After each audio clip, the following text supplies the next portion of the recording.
Okay, I'm here with Will, a good friend of mine. We go way back. We've known each other since 2002 at the second Dragon Door kettlebell certification ever. I mean, it's amazing to think how long ago that was.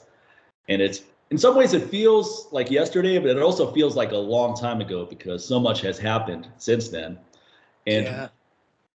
some of the things I wanted to talk to you about is we were talking about the fitness industry in general, and also how people that are the charlatans and the blatant liars tend to get the most sales. And I think the problem with that, see, I think the problem with hoodwinking people and it pays off is that it makes other people think this is what I have to do to be successful. Like, let's look at it real quick. I don't want to belabor this topic because it's been talked about so much. The Liver King. Okay, Yeah. look at the Liver King. He was. I mean, anyone who looked at this guy knew he was on anabolics. That was obvious, right? I mean, come on. Reminds me of the good old days of muscle and fitness magazines where no one wanted to admit that they were on it. Yeah. It was so obvious. You just look at someone. Yeah. But here's the problem. He lied about it and it paid off. I mean, he made $100 million with his supplement company. So even if his business goes to zero now, he still made all that money. Yeah. But I think the wrong conclusion a lot of people get is lying about this stuff works. So why tell the truth? Why be honest? And I think the problem is that you're focusing on the wrong outcome. You're focusing on an outcome of that's very self-serving instead of an outcome of how do I improve the quality of lives of other people? Because why would you get into the fitness industry without caring about improving the lives of other people? Yeah. Yeah. And I think to your point, most people are targeting their marketing on hyperbole and hype, right? And, you know, the Liver King is an extreme example, but, I consult on a lot of fitness industry people because they reach out to me. And again, I have no business degree and I tell them, I go, Right. what can I do? And they're like, you're known for being authentic.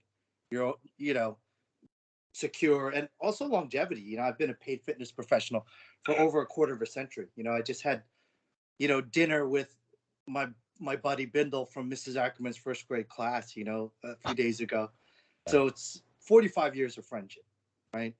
And Yeah. he brought it up. He goes, I remember visiting you in middle school at the gym when you worked at the front desk doing towels. Like I started out like, doing towels and appointments because that's all I was qualified to do.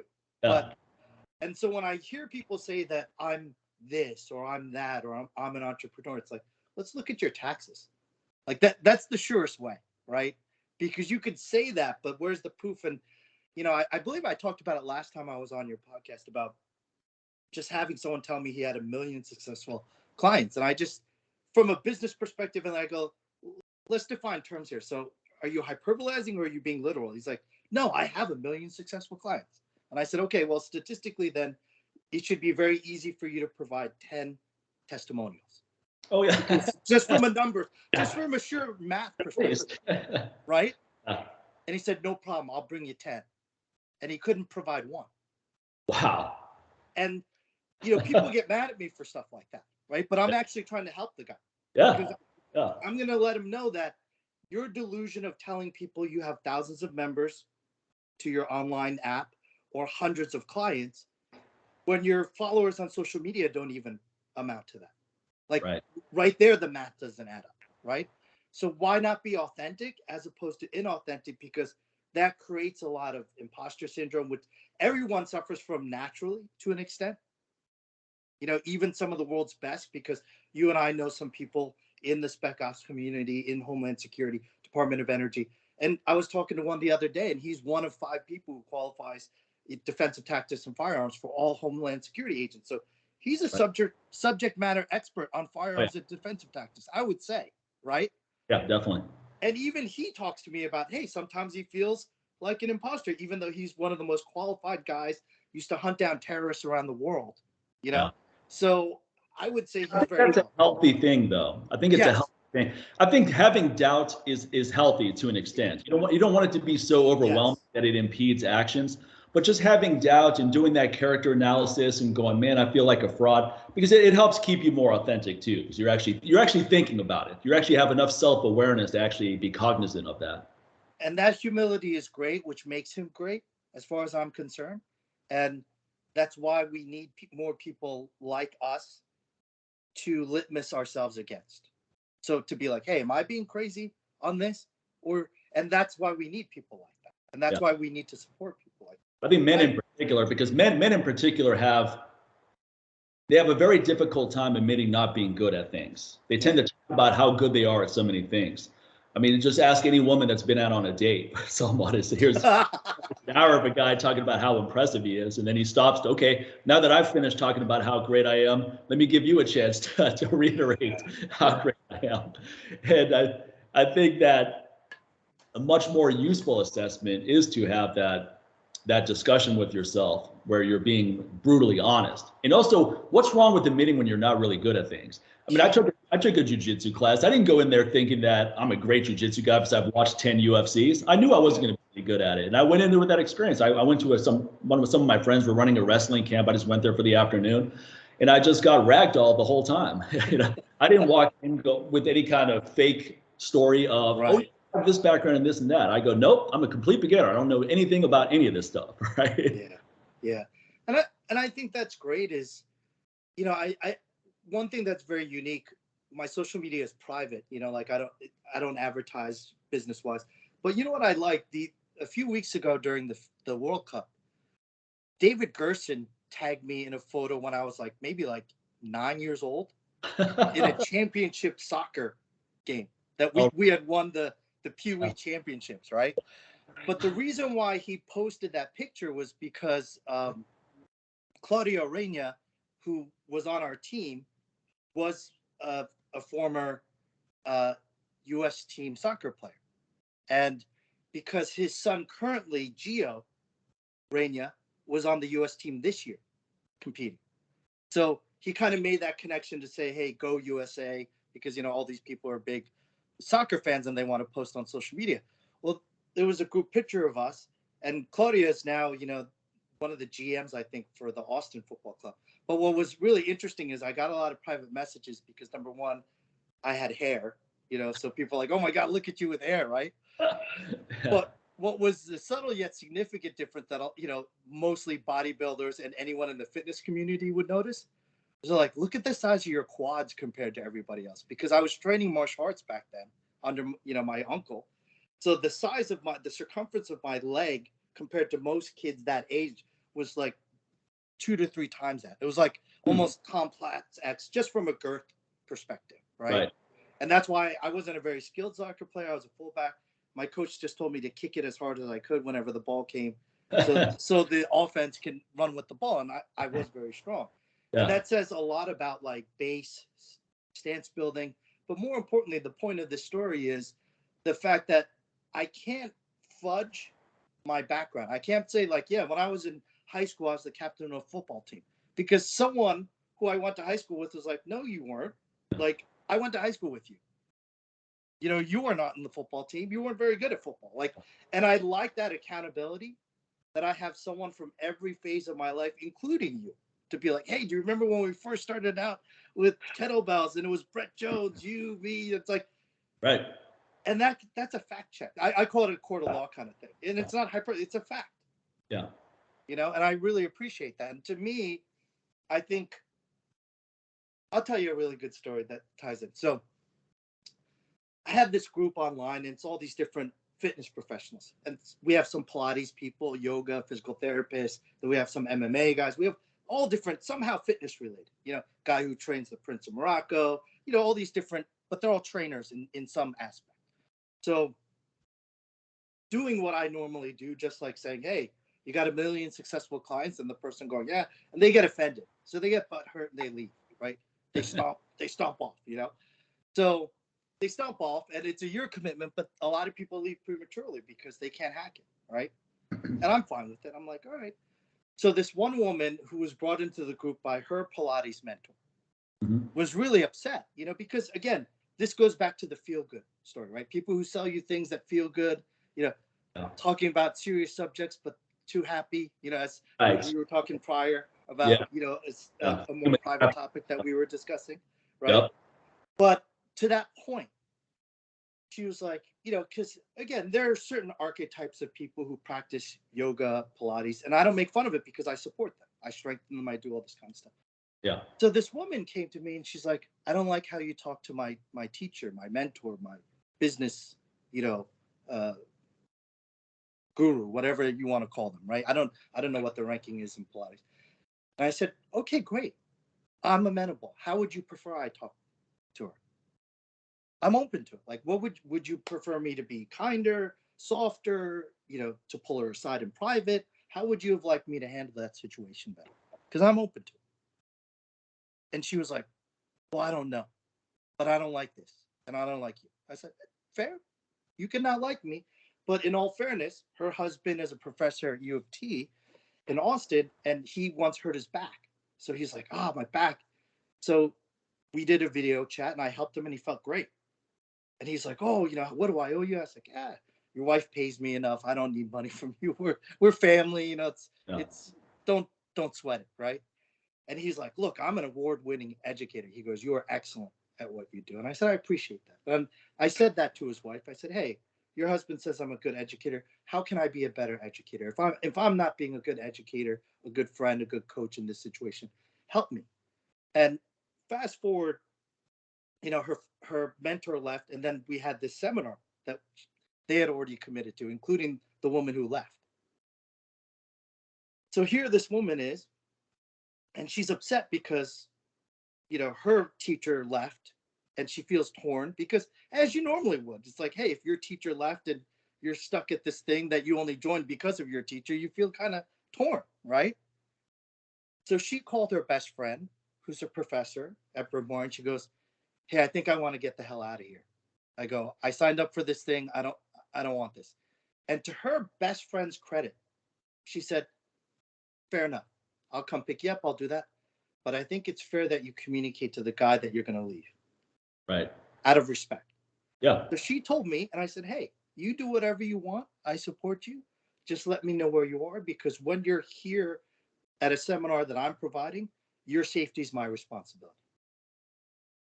I want to know where your awareness is. If you're going to leave, I want to know that you left, and I don't have to worry about you, because I have relationships with your husband. I have relationships with your coworkers, right? Yeah. And that's just how we roll. So she got really upset, but she stayed.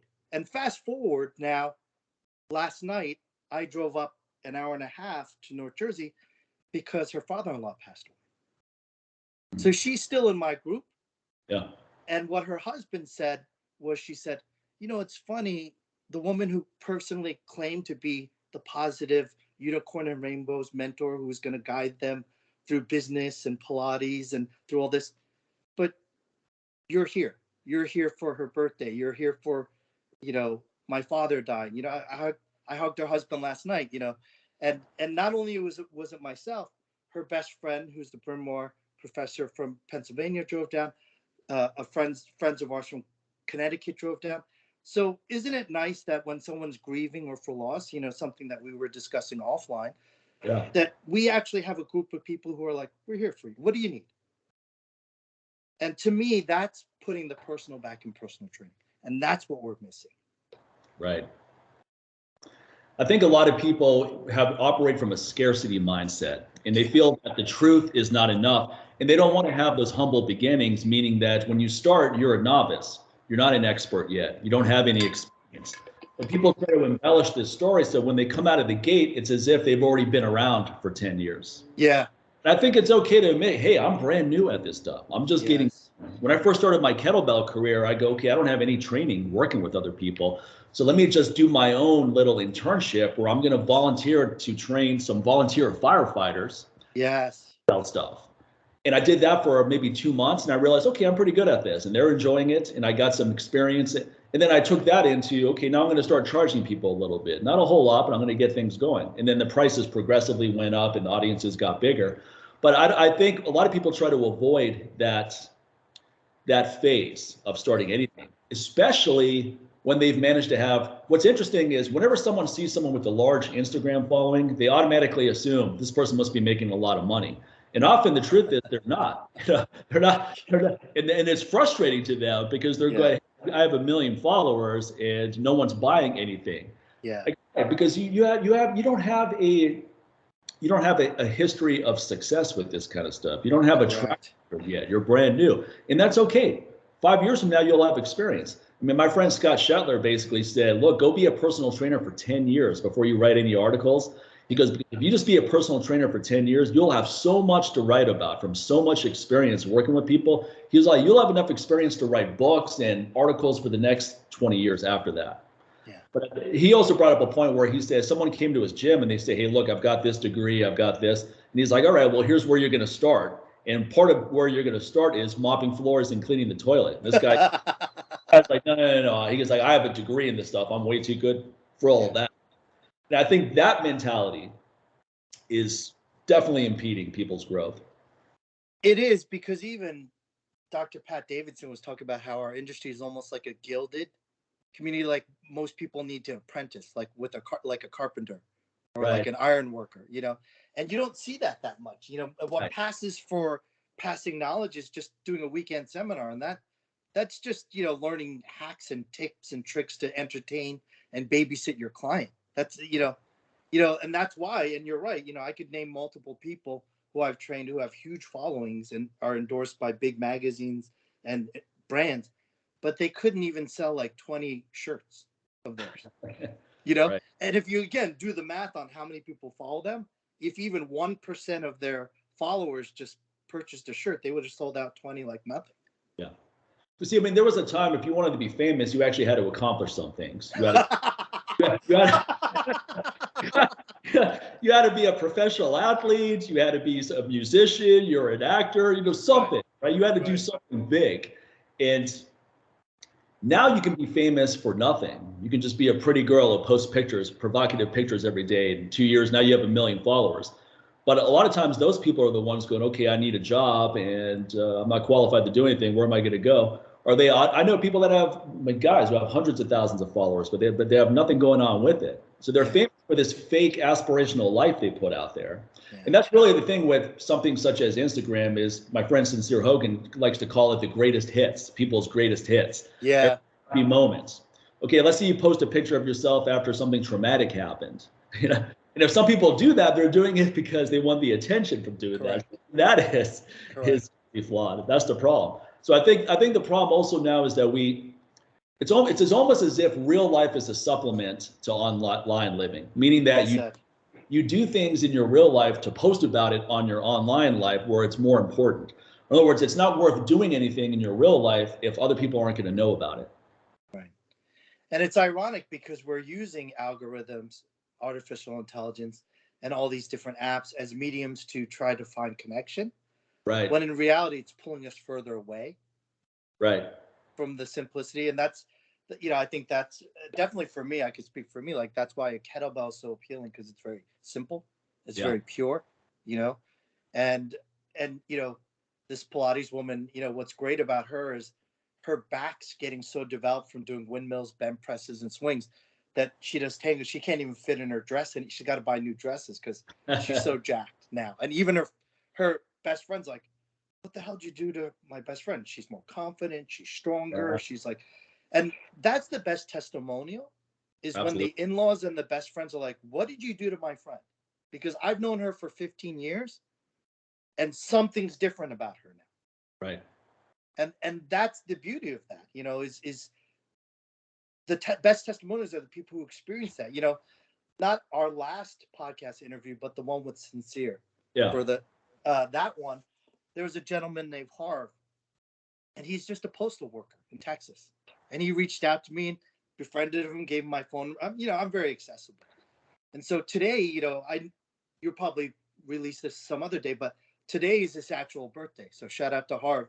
Well, today. Yeah, so we'll do that. We'll give him a little shout out. he's a big fan of yours, obviously, because he's listening to your podcast with Sincere and continues to listen. Oh, great. And he's a U.S. postal worker, and he just wants to be in shape, and he trains with one of my guys, Trevor, in Austin, Texas, because I set them up together. And even when I went out there most recently, I let him know I'm in town if he wanted to get together. And he didn't, and that's okay. But I like to give people the opportunity. I like to give, you know, I don't care if you're, you know, I could name a very well-known fitness influencer who I was like, hey, she's in Dallas. Hey, I'm in town. She was contest prepping. So she's like, oh, I can't get together. But it doesn't matter to me if you're known in the industry or you're not known. I just want to give people the opportunity. Hey, I'm in town if you want to grab something to eat or you want to hang out, because that's how I feel. And I like to bring people together. I like, that's one of my biggest things is connecting. Yeah. We were talking about that earlier. And I think that's really important, because I was at dinner last night sitting next to someone showing me a picture. And I was like, wait a minute, who is that? And it's Keith Richards. He was telling me about Keith Richards' birthday, and his buddy baked his cake for him and cooked for him. And he's telling me his whole philosophy of eating a raw onion every morning to offset the toxins. I thought that was the most fascinating story, right? And he was telling me about how his friend was cooking for Jennifer Lawrence, and he got COVID from Jennifer Lawrence, and then he and his wife got COVID from his buddy who's the chef. So we were joking that you got Jennifer Lawrence's COVID, but the point of that story is the world is very connected, more so than ever before. So if you can't find a group to align with and to find support in this day and age, you're not trying very hard, because there are people who have BronyCons who love My Little Pony. Like, if you can't find a group to just, you can't find your people, you're not trying very hard. Yeah. Like, go find your freaking people. That I feel that's very important in personal training. There's a million ways to lose weight. You can walk, you could swing, you could lift, you could heavy hands, whatever, bro, do it.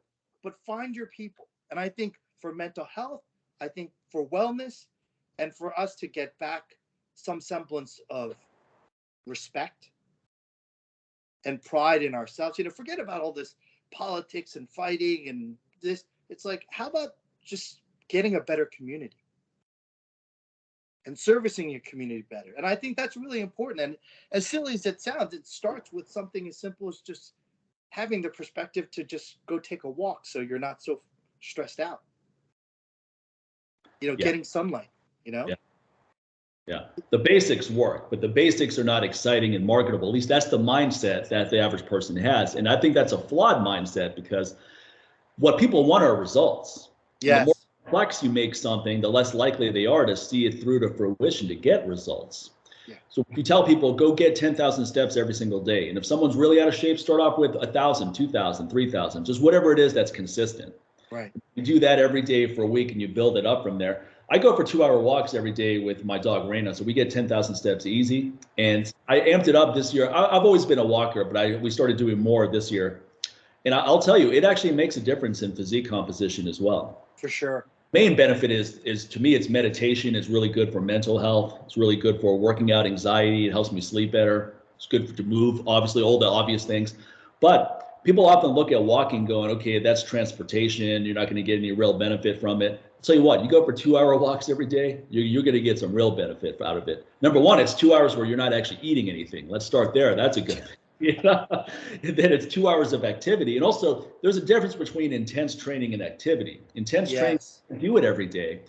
I like to take sometimes 2 days off in between each training session. So it's going to be a couple of training sessions per week. But activity is high every single day without fail, 7 days a week. Yes. And I think that's a clear distinction. One is you're actually trying to create some type of damage and adaptation. And Right. One, you're trying to maintain or facilitate some type of flow or recovery. And I think, Right. what's even interesting is Andrew Huberman was, he's talking about like chi, like the mystical chi, but he's talking about the systems that explain it from a science and a medical perspective. Right. And because flow is important. And if people aren't going to take long walks like you, again, you've designed your life. You and I have designed our lives that if you call us in the middle of the afternoon, there's a good chance you and I are just like chilling.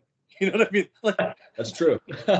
And this has been for years. Like, you and I have known each other for years. Yeah. Where I'm like, or I call you and you be chewing on something. What's going on? It's like most people, they're hustling for money and they're struggling. Right. They're always busy. Then they can't appreciate just a walk, to do things. The other day, I read an article about the best fried chicken in New Jersey, and is in a flea market. So the next day I went to go check it out, Yeah. And it's so funny because I post about it, not because it's my best life, but because it's for my people, because my social media is not public. And my buddy Mark Chang is like, oh, next time you come to LA, I got to take you to this place. And then my buddy from Australia is like, oh, next time I visit, can we go to that place? That's who I share that for, is to facilitate connections with people I already have connections with. Like, oh, I didn't know you like fried chicken. I'd love to take you there because, it's a bucket list thing and I'd love for you to come visit me. And I think, I want to give an actionable step to your listeners for walking. Something so simple that I help a lot of trainers with to rehab their clients, because, standing up, deadlifting, swinging, those are all very important basics. But once you want locomotion or, like you said, activity, one thing to kind of intensify or progressive, because at some point people are going to be like, how many more hours or how much further am I going to walk per se, Yeah. right? Sure. Right. And they don't want to run, or, they're not runners. Loaded carries are fantastic. Yeah. And not only just farmer's walks, but rack position, overhead, or any variation thereof, even offset. What about a weighted vest? How do you feel about that? I think that's fantastic. Dragging a sled, Yeah. pushing a sled, Yeah. pushing your children's Yeah. carriage. Yeah. It doesn't matter how functional, but one of the simple yet is from one of the old internal martial arts of Bagua, which is they emphasize circle walking, and those guys tend to live long. But I don't think it's because of mystical chi. I think because they spend a lot of time walking. You know Right. what I mean? Right? Right. For example, right? But I'm not here to argue or debate. I'm here to unite, and to connect. And so what I used to do with my clients a lot was I would take hula hoops and I'd have them walk around hula hoops, and then do a figure eight, do a circle, hop in and out. And then that would, once they got good, then I'd have them drop the weight and then do like hops or plyometrics or things like that. So they would eventually progress. So they would get a lot more bang for their buck in time, instead of just building up to 10 minutes, 30 minutes, an hour, 90 minutes, 3 hours ad infinitum, right? So I think that's a great, because we want to provide value, for our listeners and our community. And that's free. Like what's a hula hoop cost? What's, like you already have the kettlebells. Like, and one of the things that I find very helpful for people that I helped during COVID, one of the trends that I've done amongst my people is, how you walk your dog, right? So walk a med ball. Most trainers have med balls. So what I tell them to do is just, you asked about a weighted vest. What about a med ball? Carrying a 20-pound med ball and walking 2 or 3 miles with it. And then what I have them do is, Lee Taft has a bunch of wonderful drills where it's like lateral lunging, or I do the same thing. I say, roll the ball, throw it to your partner as far as you can. Judo Gene LaBelle used to have a drill with a tire that I used to do with my fighters, where you grab a tire and you laterally rotate and throw, and then you run after, you sprint after it, right? So that's, I always like to give credit where credit's due, but I used to do that a lot with my athletes, and I had a great deal of success with that. But the med ball is the same thing. You could shot put it, you could twist it, you could overhand toss it, you could hike it between your legs and then sprint after it. You could lateral lunge, and just roll it. You could lateral lunge, scoop, toss, catch. I think that is such a wonderful thing that I would love to see trend. And it's free, because if you already have, most people, and you can have a med ball. I had one of my clients just buy like I forgot how many pounds it was, maybe like 15-pound med ball for like $20 at TJ Maxx. Like it's inexpensive is what I'm trying to say. Right. And it's accessible. I think sometimes the simple messages go right over people's heads because they think they think complexity has to be involved. But listening to your story, you're very successful living on your own terms and running your life the way you want to. You're not, you never chase money. You don't operate from a scarcity mindset. It's working well for you. I think where people are incredulous is that they wonder, how does this actually work though? How do people find out about you if you're not putting yourself out there? Results. One of the reasons.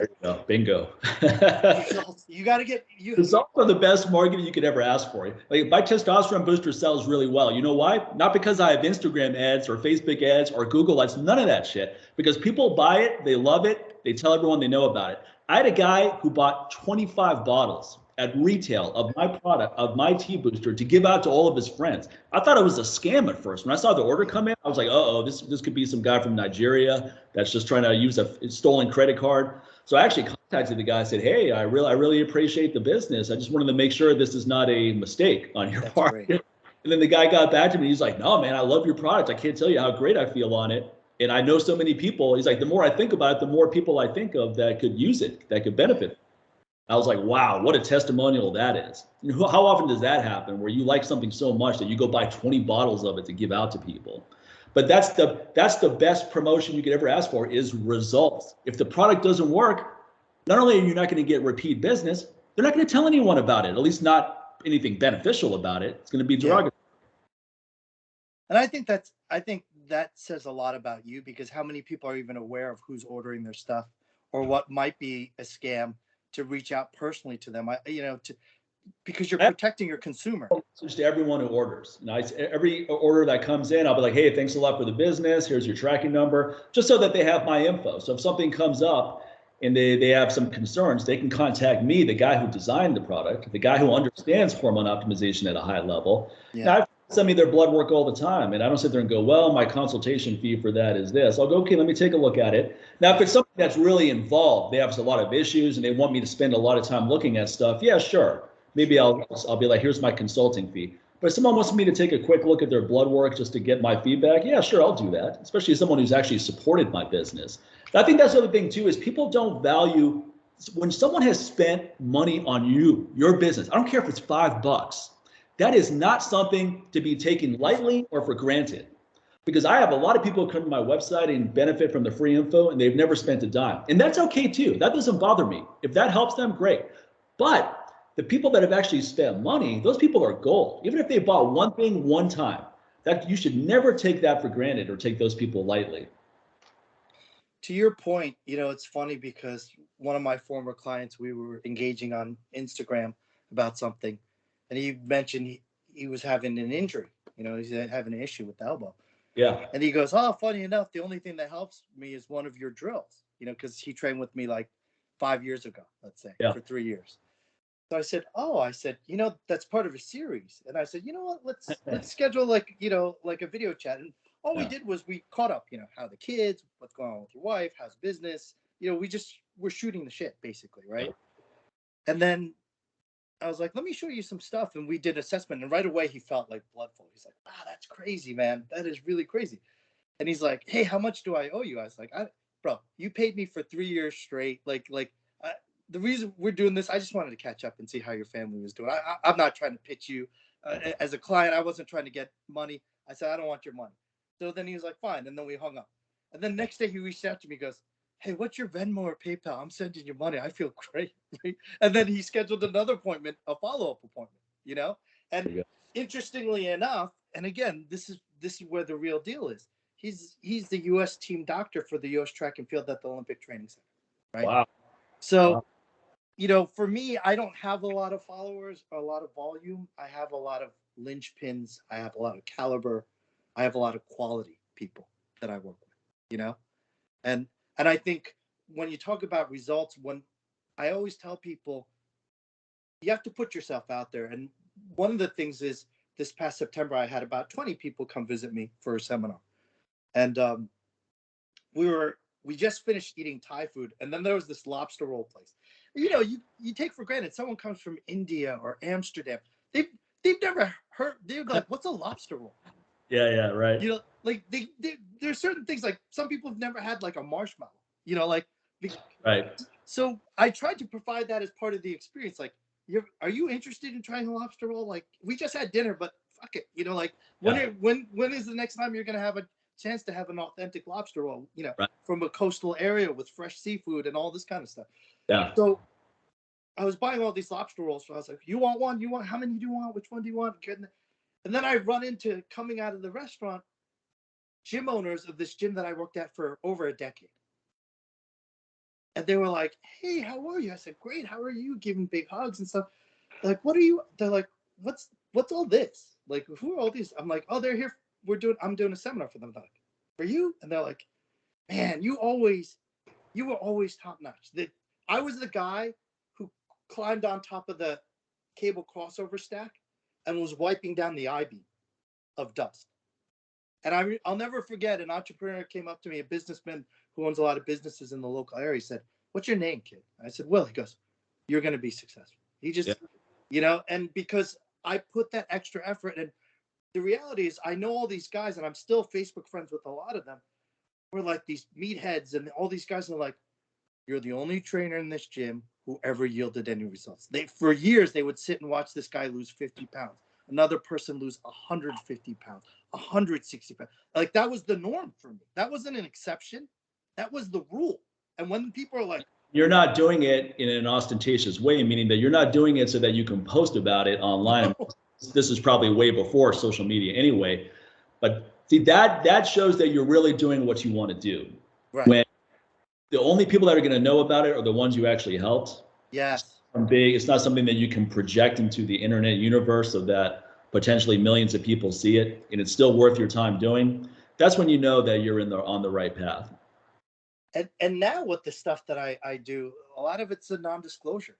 You can't discuss it. You can't let people don't understand how that works. Like, whether it's an athlete, whether it's a celebrity, it's right. like you have to sign stuff. So and then this falls through, and that, like, the stuff you see online about movies falling through, that's nothing compared to the reality of what happens behind the scenes. Like, you prep someone for a certain role, and then the director drops out. Right. And then this happens, and then you're like, what? Oh, so we got to extend how we keep this actor in shape, or right. It gets dropped completely. Right. And it never comes to fruition. Yeah. And so I think it's very important for people.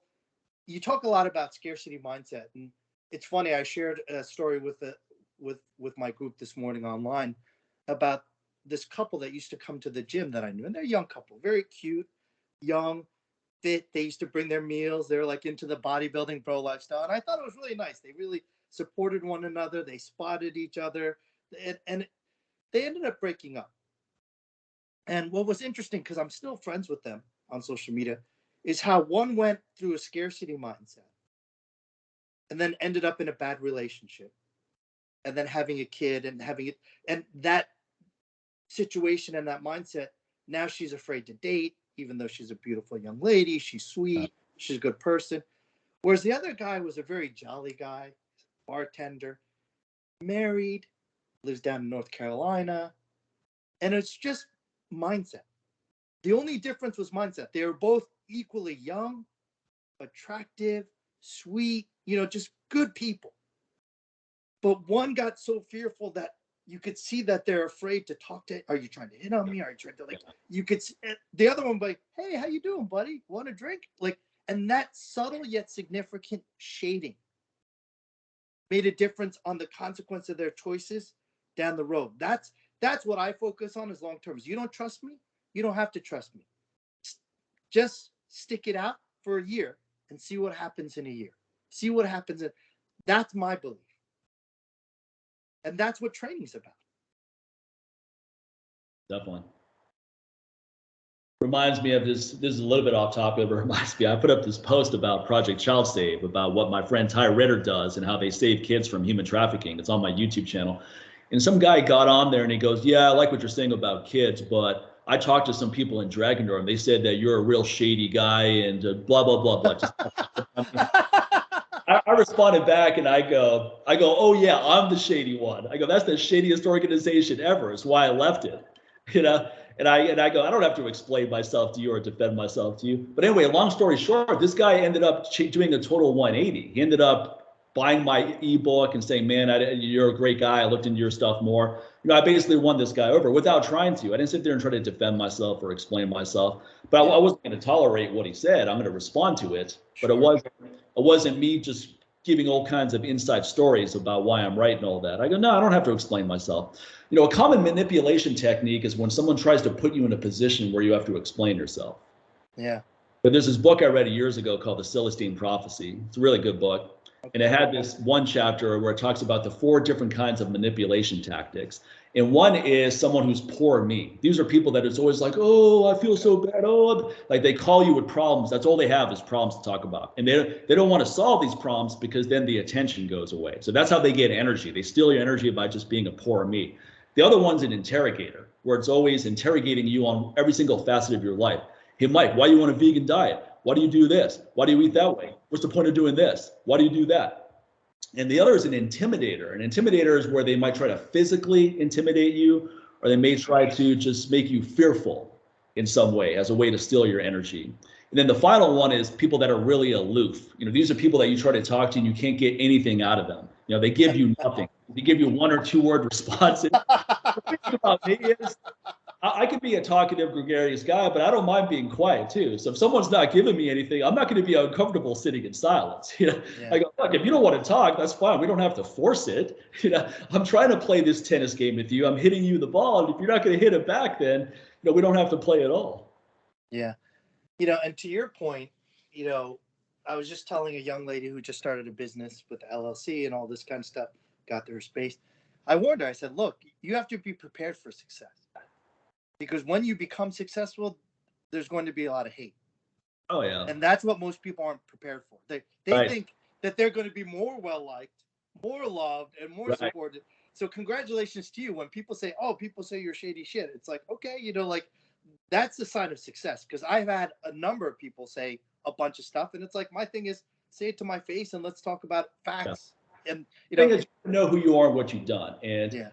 I don't believe in this whole no regrets philosophy. I think it's asinine. I think it's stupid. When people say, "Oh, I have no regrets," I go, "Well, that shows that you've never done any real self-analysis, because you get better as a person by having regret." Like, I don't like the way I treated this person. I hurt her feelings, or I hurt his feelings. I don't feel good about it. Or like, maybe I screwed this guy over unintentionally early in my career. I don't feel good about that. So you admit, instead of trying to rationalize all these things, like, "Oh yeah, that's just who I had to be to become who I am now." It's like, well, who you are now may suck. You ever think about that? Yeah.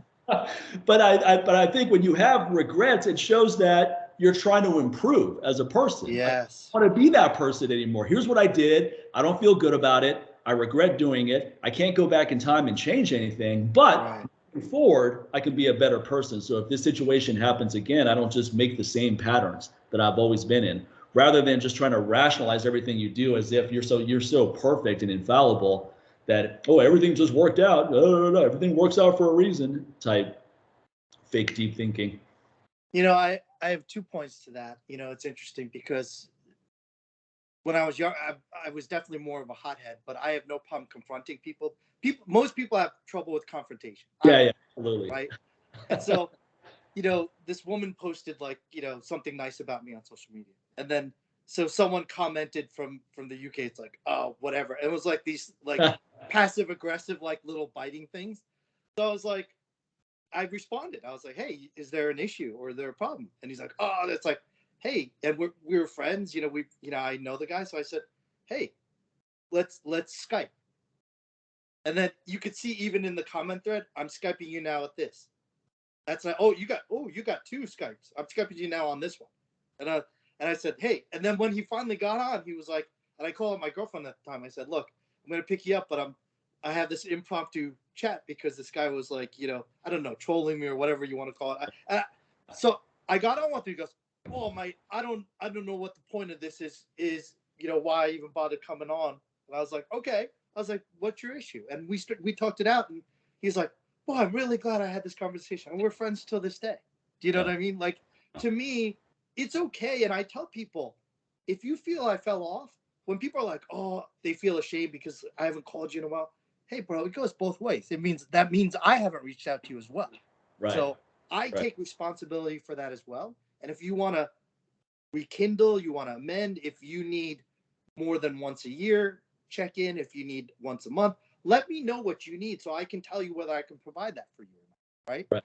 And I think that's what we need to have those skills, and we don't have those skills. And I think that's really important. And, when people get mad at me and call me like, oh, shady, narcissist, whatever, I get that too. And I want to talk to them because I want to hear what they have to say, because I'm open to it. But if they won't afford me the conversation, because most people are cowards, right? They're keyboard warriors. Then I go to people I trust. Right. One of the people I trust is somebody I went to college with, John Tureen, who is one of Gray Cook's guys, and he knows Brett Jones, and he, a lot of connected people through that. But he and I know each other through college, from college. We've, since I was like, man, when I had hair and I was like 19, and that kind of thing. Yeah. And we're still close to this day. And I asked him, I said, I had a lot of people get pissed off, and I know I rub people the wrong way because I'm holding them accountable, but there's got to be a better way. I don't want to lose people. I care about people. It's the opposite of what I want to do. And I said, what can I do to improve this? You work with a lot of football players. He now consults with MLB. He's still pretty active, And he said, that's amazing that you would ask me that question. Because he goes, let me give you an example. We got a buddy who was having trouble with his wife, and he was telling me and my wife all the shit about, his wife, and now they're getting back together. So now it's really awkward because he was just trying to justify his behavior. My stance was, okay, what's my 2% or 98% in this? Like, what's my end, to go back to your whole thing about awareness and accountability and taking a look at, hey, it may be my belief, but my tactics or delivery may be shitty. Yeah. So that's an easy fix, if you're open to it. Yeah. And I think that's, I'd really like to, every year I have a new guest speaker at my intensive. And my dream is to really have a simultaneous thing. So it's like John Turee, Mark Chang, like Chad Waterbury, Nick Nielsen, like these are my actual friends, that we do something collaborative like that, where it's not like an ego thing just for one, but it's a collective thing, So I don't know, maybe like even what we're talking about off camera, even if we started something in Vegas just as a fundraiser, so no one gets profit. It's just, it's just to put out information and to benefit a cause, right? Because we know enough people. Why can't we do that? Why can't we give back to our community? I think, to me, true strength, as we know a lot of spec operators, the hardest thing, and I think that also coincides with muscle tissue quality and PTSD and residual muscular tension and breath holding, is strength doesn't come from nonstop bracing. Yes, for your 1 rep deadlift max and all this. Right. Yes. Right. For when you're in an operation, yes. When you're in hostile territory and you can't distinguish the good guys from the bad guys. So that's what they tell me. They all look the same. You don't know who's a friendly and who's not. Right? I get that. But to develop that as such a standard operating procedure is very unhealthy for people. Right. And if we could find a way to teach people to improve muscle tissue quality, that facilitates better healing, better stress management, better recovery, better adaptation, and better mental health. And that's where, like, I have a guy, Ray, who very talented muscle work, and he works with all the top IFBB pros, and he's been showing them a lot of the drills. And they're like, wow, your treatments with the drills have been very helpful. So it's like, oh, you go to the dentist, he cleaned your teeth. I just showed you how to floss your teeth and brush your teeth. So as a thank you to his clients, and again, it's just like a holiday gift. He got the gym and a nutrition company just to sponsor it, where I'm just going to work with his people to show them drills to help them better use the treatments that they get from it. Right. Because I'm willing to do that for my friend. It's not about profit. Nobody's making a profit. This is about help. And so many people are so excited. I got so many messages about it. And a bunch of people are like, oh, is it going to be videoed? It's like, no, it's not an educational tool. It's not a promotional tool, and it's not a seminar. It's just to help these bodybuilders who carry a lot of residual, because of repetitive motion and short ranges. And I think that's really important, because that is very akin towards trauma and abuse and military PTSD and law enforcement PTSD. Right. And I think your understanding of hormone optimization, your understanding of kettlebells, there's nothing better than load and good nutrition and good stress management and good hormone management and supplementation that can be allies to really put people in a better position to win, a better percentage. And I think that's why this is so important. I think, you have Christian Thibodeau on, you have some amazing people on. Like that man's a genius. I've never met him. I don't know him personally. I love talking to him. I learned so much from him every time I talk to him. He wrote this article recently. I just read it before we started talking on T Nation. He wrote an assessment of the German volume training program that Charles Poliquin was proliferated a great deal in the I think it was the early 90s, mid 90s, something like that. So anyway, people always used to talk about this program as it's the ultimate to put on size and all that. And he just did a step-by-step analysis of all the flaws that are with it. He just broke it down so well. And the ultimate conclusion was, it's like, yeah, it works, but it doesn't work any better than any other program does, essentially. And he goes, and you can do something else that's not anywhere near as boring as this. Because let's say 10 sets of 10 with one move, that gets boring real fast. That gets repetitive real fast. Now, I think the boredom people could put up with if you're actually getting results. So I always say if you're bored with training, it's because you're not getting results. Because no one's bored when you're getting results. You train and you're stronger every time and you're feeling better, even if you're doing the same exact things every time. That's not boring, right? What's boring is when you're doing repetitive things and you're not getting results or you're getting diminishing returns. Then you start thinking like, okay, let me just switch things up as if that's always the solution. And often it's not. Variety often just adds complexity to it, and then the whole thing just falls apart. I think that's one thing. I think in the Instagram age, the basics don't get you a lot of views. So in other words, if you're just doing certain basic movements and like every single time you make a post, it's the same movements or slight variations of it, people just tune off to that. So now you have a lot of trainers that they do all these crazy moves to film, but they don't actually do those as part of their training. No, definitely not. It's just, okay, let's do handstands on 2 kettlebells and this and that. But they don't actually do that as part of their program. They just know it's going to be a cool video. And then they're going to get a lot of views. But so what? Well, what are these views amounting to is what I always say. I mean, what's the outcome you're trying to get here? Correct. And to your point, even with the German volume training, in my experience, most people just end up sandbagging. Yeah. Just to get through. Because there's a difference in training someone for PT performance or for stimulus and adaptation. There is a huge difference. Right. And I don't think people realize that. Again, going back to my buddy Bindle, from Mrs. Ackerman's first grade class, I was talking to him because he was talking to me about business. I said, hey, hit me up on business. Like, give me, what do you see about me? Like, if people don't want to talk about them or their problems or their solutions, which I find most people want to complain, but they don't want a solution. They don't want to, they don't want to brainstorm a solution, which is fine. Hey, if most people that I'm dealing with, they paid me. And it wasn't easy to find. Complaining is a payoff. Just talk to any therapist. And in some ways, that's healthy. I know people that have therapists and they talk to the therapist once a week or sometimes twice a month. And they basically say it's just a time for them to just vent to a professional. So that way they're not just complaining to all their friends and all that. They go, let me just get everything out. I think complaining is only a problem when it doesn't actually lead to some kind of action at some point. At some point, the complaining is good because it makes you focus on the problem. But then if you don't do anything to move forward, now the payoff becomes complaining about it. And then you never move past it. Right.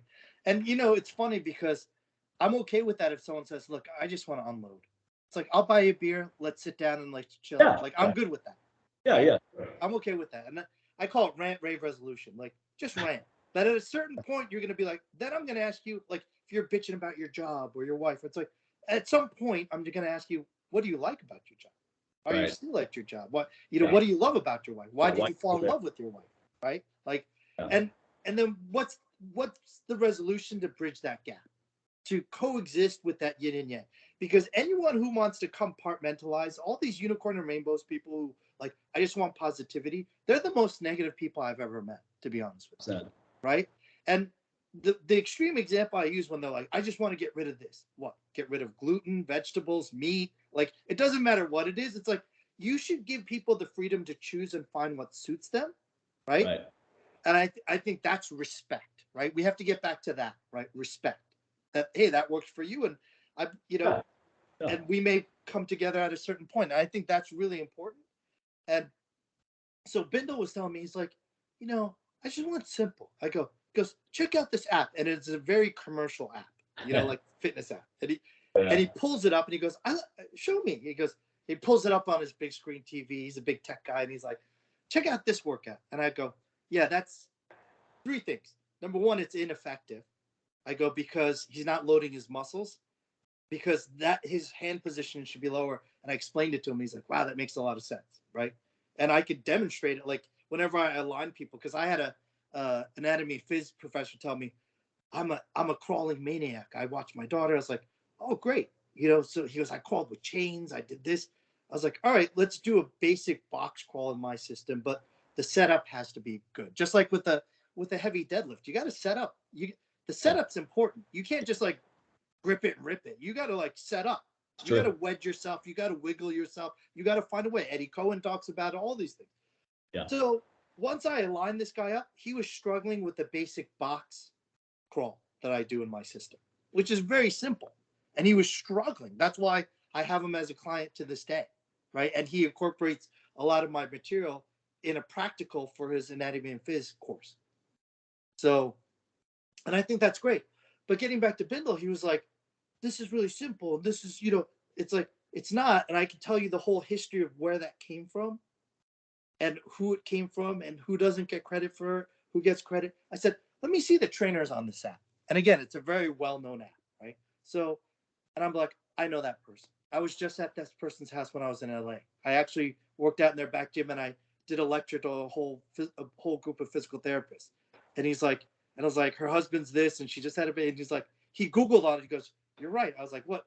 We've been friends for 45 years. You think I'm going to lie to you about this? You know what I mean? But he fact checked me basically, right? And I think what's sad is we have to try to normalize less of a dopamine spike. Right. Less One excitement. right there. Yeah. For training, like walking a med ball. That's why I'm happy to give, hey, walk around a hula hoop, load it, with anything, a vest, a med ball, a kettlebell, it doesn't matter. I don't care what, your baby. And that's what's so important. Or, walk with a medicine ball. I'd love to give, one of the things I did during COVID was a fractional push-up for people, because people always talk about crazy, a fraction, go all the way down, come up a quarter of the way, go back down half, go back down 3/4, down 1. That's one full rep. How many reps of the fractional push-up can you do? It's simple. But conceptually, it's very challenging. Most people can't get double digits of that. Right. So why not do that to improve the quality of your movement and your alignment? And I think that's what's really important, is that setup. I'd really like to be part of a movement to help people get back to basics and normalize basics. And I think in some ways, COVID has helped Brazilian Jiu-Jitsu become very popular because it gave social acceptance to physical contact for people who are very introverted. Right. Right. I also think That's a really good I point. know a lot of science-minded people. Powerlifting is because it's very matter of fact. I either went up in weight or I didn't. Right. So those two things became very popular mainstream, I think. And I don't know how to blend that for people I have a thing called perpetual motion training, which is and it stemmed from me training MMA fighters. Because as it was, they were already doing a ton of training. They're going to their jiu-jitsu coach, their wrestling coach, their boxing coach, right? So what are you going to add a ton more work to them? No. Yeah, exactly. Right? That's a challenge right there. Yeah. Right. So what I developed was a system that incorporated warm-ups, skill development, and movement all simultaneous. So what it developed a gas tank so that when guys, after like a 3-minute wrestling match, they roll up without using their hands, because that's what they're trained to do.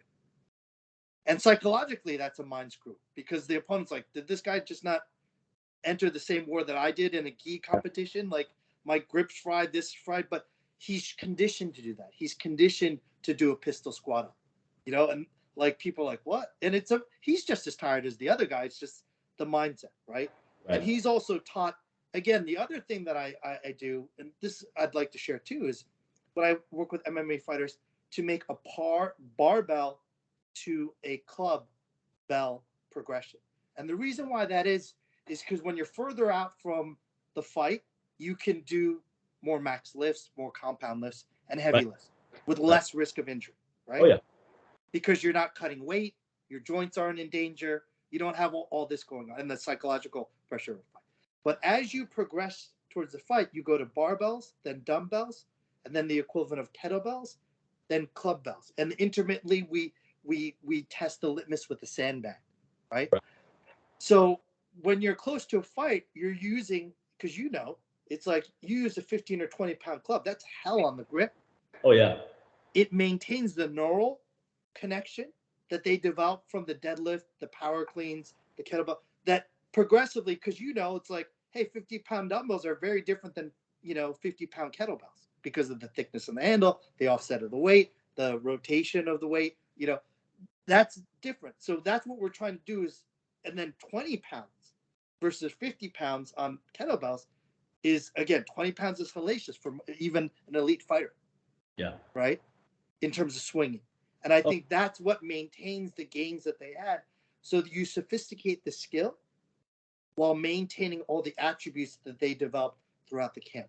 And you reduce the likeliness of injury, and you increase the range of motion, and you keep them psychologically and physiologically fresh.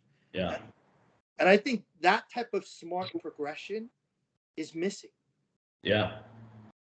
That's a really intelligent progression. That's very well thought out, because what happens often with athletes is that if the intensity of the strength training is too high, the closer it gets to a fight, sometimes they don't perform well just because they're burned out from the strength training. The strength training should be additive. It shouldn't be subtractive, but it's very easy for it to become subtractive if it's overdone, especially at the wrong time.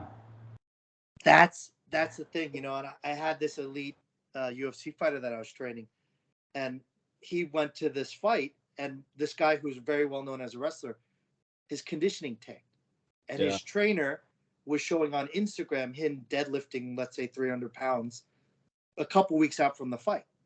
Yeah. Right. Which there's no reason for it. Right. No, none whatsoever. Yeah. And when I asked my fighter, I said, "You saw the fight, and this so and so performed. Why do you think he guessed? Because the guy's known for his conditioning, because he's a wrestler. He's normally very conditioning." And my fighter's response was,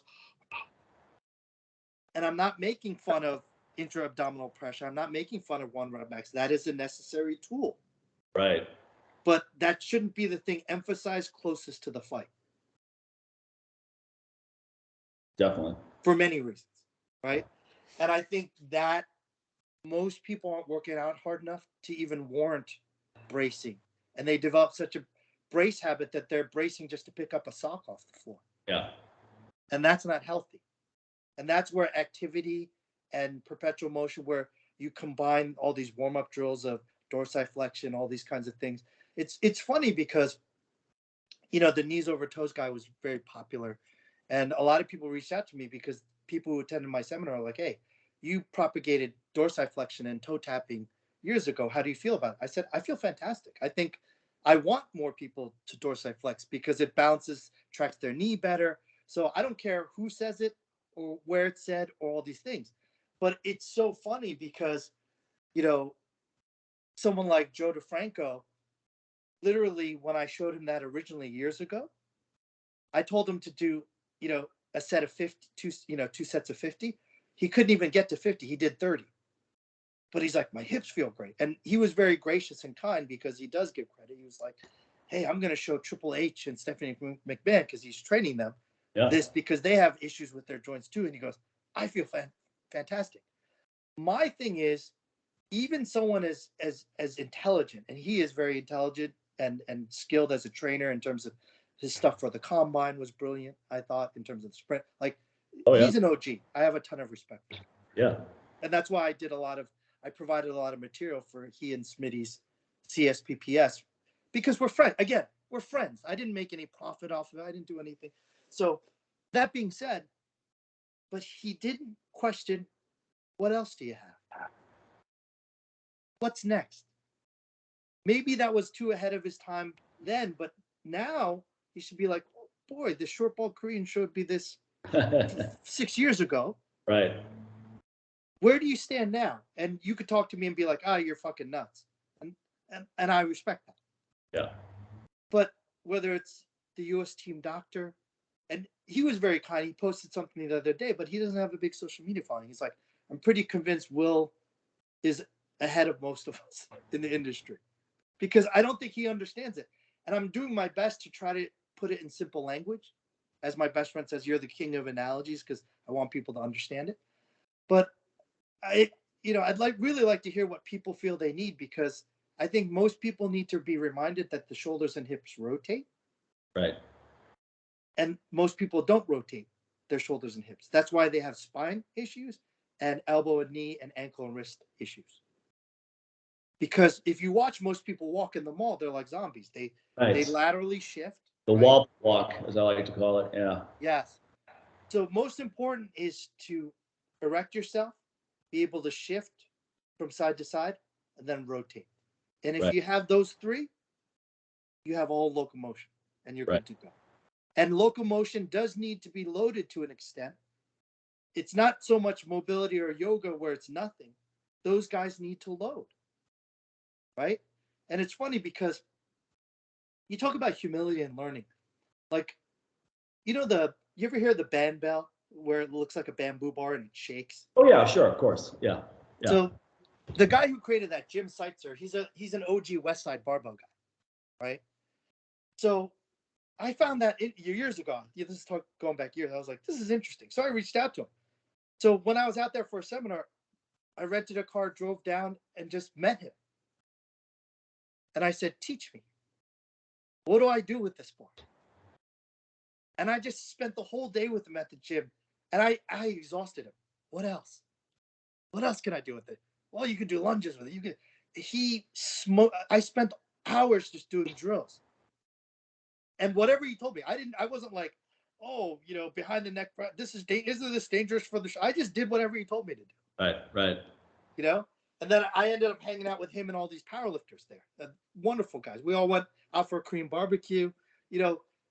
I'm big on that. And I met, it was interesting, John Rocco Quint, who was Louis Simmons' soft tissue guy. Okay. And he's a big FR guy. And we were talking about that because he's affiliated with FRC. And at the time I was training the poster boy for FRC. Look, I'm a fan of mobility, but most of what people are showing, as you said, aren't what they do in their daily routine, nor how they achieve their flexibility, right? Everything has to be progressive overload. Even your mobility has to sophisticate either in skill or some type of resistance or load in relation to gravity. You have to learn to manage grace under pressure, whether it's your breath, even your eye and your neck. Most people's necks are very weak. I have connections, one of my buddies goes to the UFC PI where they test all the UFC fighters, in Vegas, right? All the time. Yep. Oh yeah. So I saw an interesting thing with Brian Shaw because Brian Shaw went to get tested and he tested off the charts as a strongman, grip, this, because he's huge, right? But one of his skills that wasn't off the charts was his neck.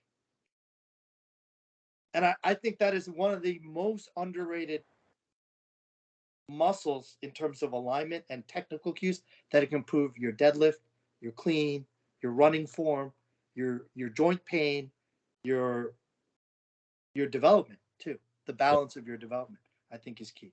Do me a favor, keep talking. I just need to get my plug for my computer. I'm about to run out of battery power.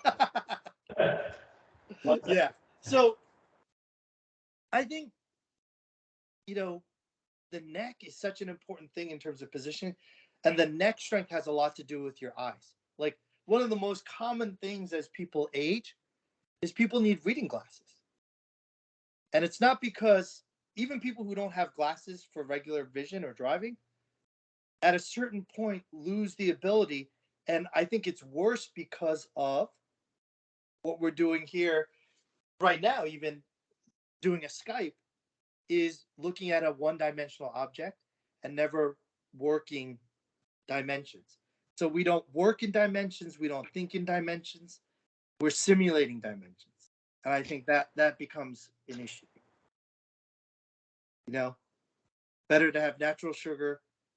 I'm not against artificial sweeteners. I'm just saying, in theory, most people, it's better to natural before supplement. And I think eye health is very important in relation to neck health, which is very important to spine health. Right. And I think we especially have to compensate because if we're spending a ton of time, we're a Zoom culture or a video culture now. We need that more so than ever now. Yes. I mean, the eye is a big one. And a lot of people have a hard time sleeping at night because they're on their screen up until the moment before they go to bed. They're in bed looking at their phone or they're in bed looking at their computer. What I like to do is 2 hours before bedtime, I'll get my Kindle out, which is still a screen, but it's nowhere near the kind of Yeah. that you're getting from a phone or a computer. And I'll read for 2 hours before bedtime because that just quiets the mind. And it also gives your eyes a break. And if you don't want to use a Kindle, just get a regular book. Yeah. But just get away from old technology for a while. Sometimes when I go on these 2 hour walks, most of the time I'll listen to a podcast or I'll listen to music. But sometimes I don't even want to have my phone with me, nothing. So because now it's 2 hours where you can't be distracted. The option to be distracted is no longer there. Yeah. But let's be honest, we are dopamine driven creatures, as you spoke about. And Instagram and social media and TikTok, all these different mediums, they feed off of that. The same mechanisms that are used in slot machines are used on these mediums to make it highly addictive. Why does Instagram have an infinite scroll? You know, it's never you see 10 things and then, oh, you want to continue, push this. No, it goes on forever because people lose track of time. I know people who can't even watch a movie anymore because they don't have the attention span. I go to the movie theater and sometimes you see people just getting up and walking out every 20 minutes. I go, it's not because they have to go to the bathroom. They're probably checking their phone because they can't go that long without looking at their phone. So we've become so addicted to these things. I mean, even I was talking to some of my friends at the dog park and I was just talking about books and I was talking about books that I've enjoyed this year and no one had any recommendations because they haven't read anything. Yeah. Reading is the lost art. My favorite movie of all time is Heat, right? Al Pacino, Robert De Niro. Now, Michael Mann recently wrote a sequel to it, but it's a book. It's not going to be a movie. Heat 2. Very creative title. Heat 2. But anyway, it's written by Michael Mann and it picks up right where the movie ends. And then it gives you a lot of backstory and then what happens afterwards. So for someone like me who's such a fan of the movie, I couldn't wait to read this book. Now, I tell people about this book, and the first thing they ask is, when's the movie coming out? I go, there isn't going to be a movie because you can't have any of the original actors in it. It would have to be a bunch of new actors, and who wants to see that? No one's going to do Pacino and De Niro's roles better than they did.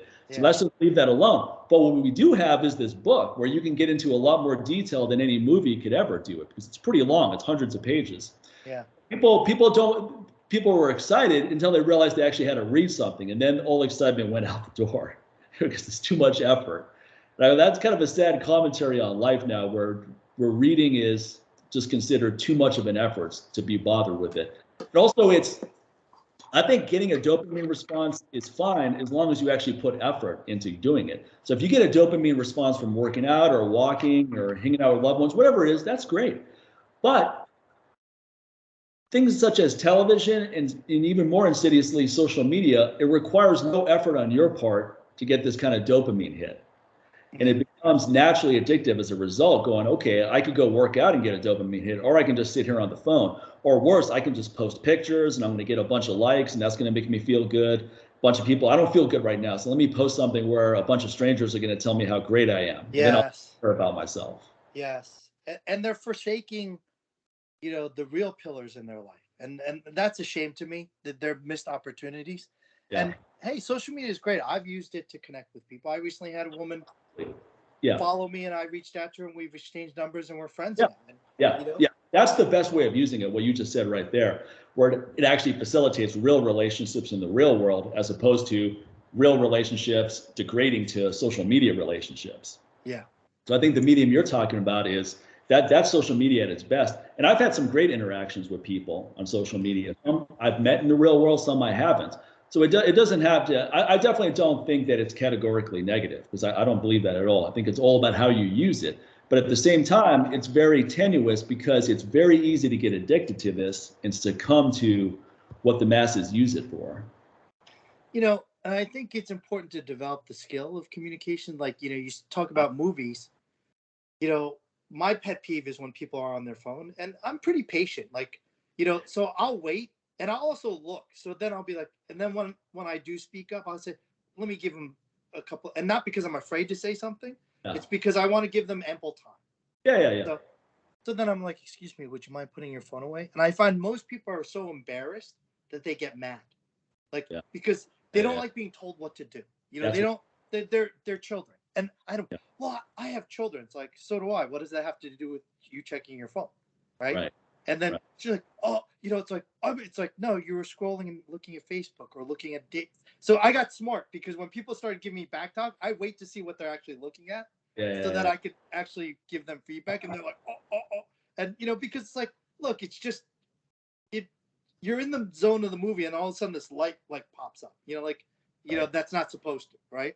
Right. And so, It's distracting. Yeah. and what I tell people, especially when it comes to business, is you have to practice in scenarios like that where it really doesn't matter to you, Right.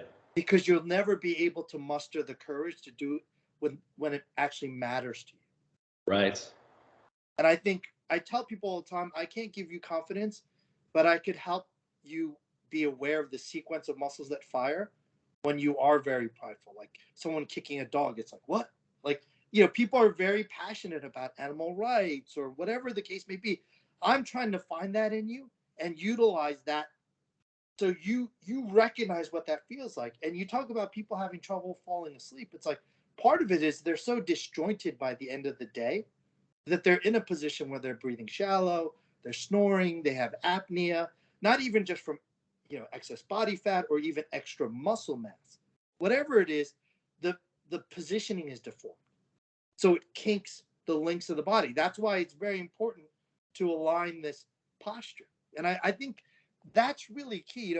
Frank Zane and I were talking about, because he was talking to me about a theory that he had, but he never executed, which is training one side of the body the other, because the body is asymmetrical. Your internal organs are asymmetrical. My theory on that, and I've asked tons of people, experts, around the world. I'm that guy always asking these questions. What do you guys think? And most people don't even want to guess because they're embarrassed, to what I learned now is that people used to be afraid of failure. Now people are afraid of the appearance of failure. Right. Right. That's really well said. Right. So, to me, what I'm realizing is we're built asymmetrically to perpetuate motion, to get food, to stay warm, to constantly move, right? And I think that's a very important design of our body, and we have to treat it as thus, right? And you talk about a movie. To me, I recently just watched a movie called Infinite Storm, and the reviews are like I purposely read through reviews and watched a bunch of YouTube reviews just because I wanted to see. And they're like, it's terrible, it's boring, and I agree with. I get what they're saying. I'm not disagreeing with it, but it's a true story about a woman who goes on a hike, who's part of the rescue team, but she goes on a hike and finds a guy out there who's basically trying to commit suicide because he's wearing tennis shoes in the middle of this high elevation in the middle of a storm.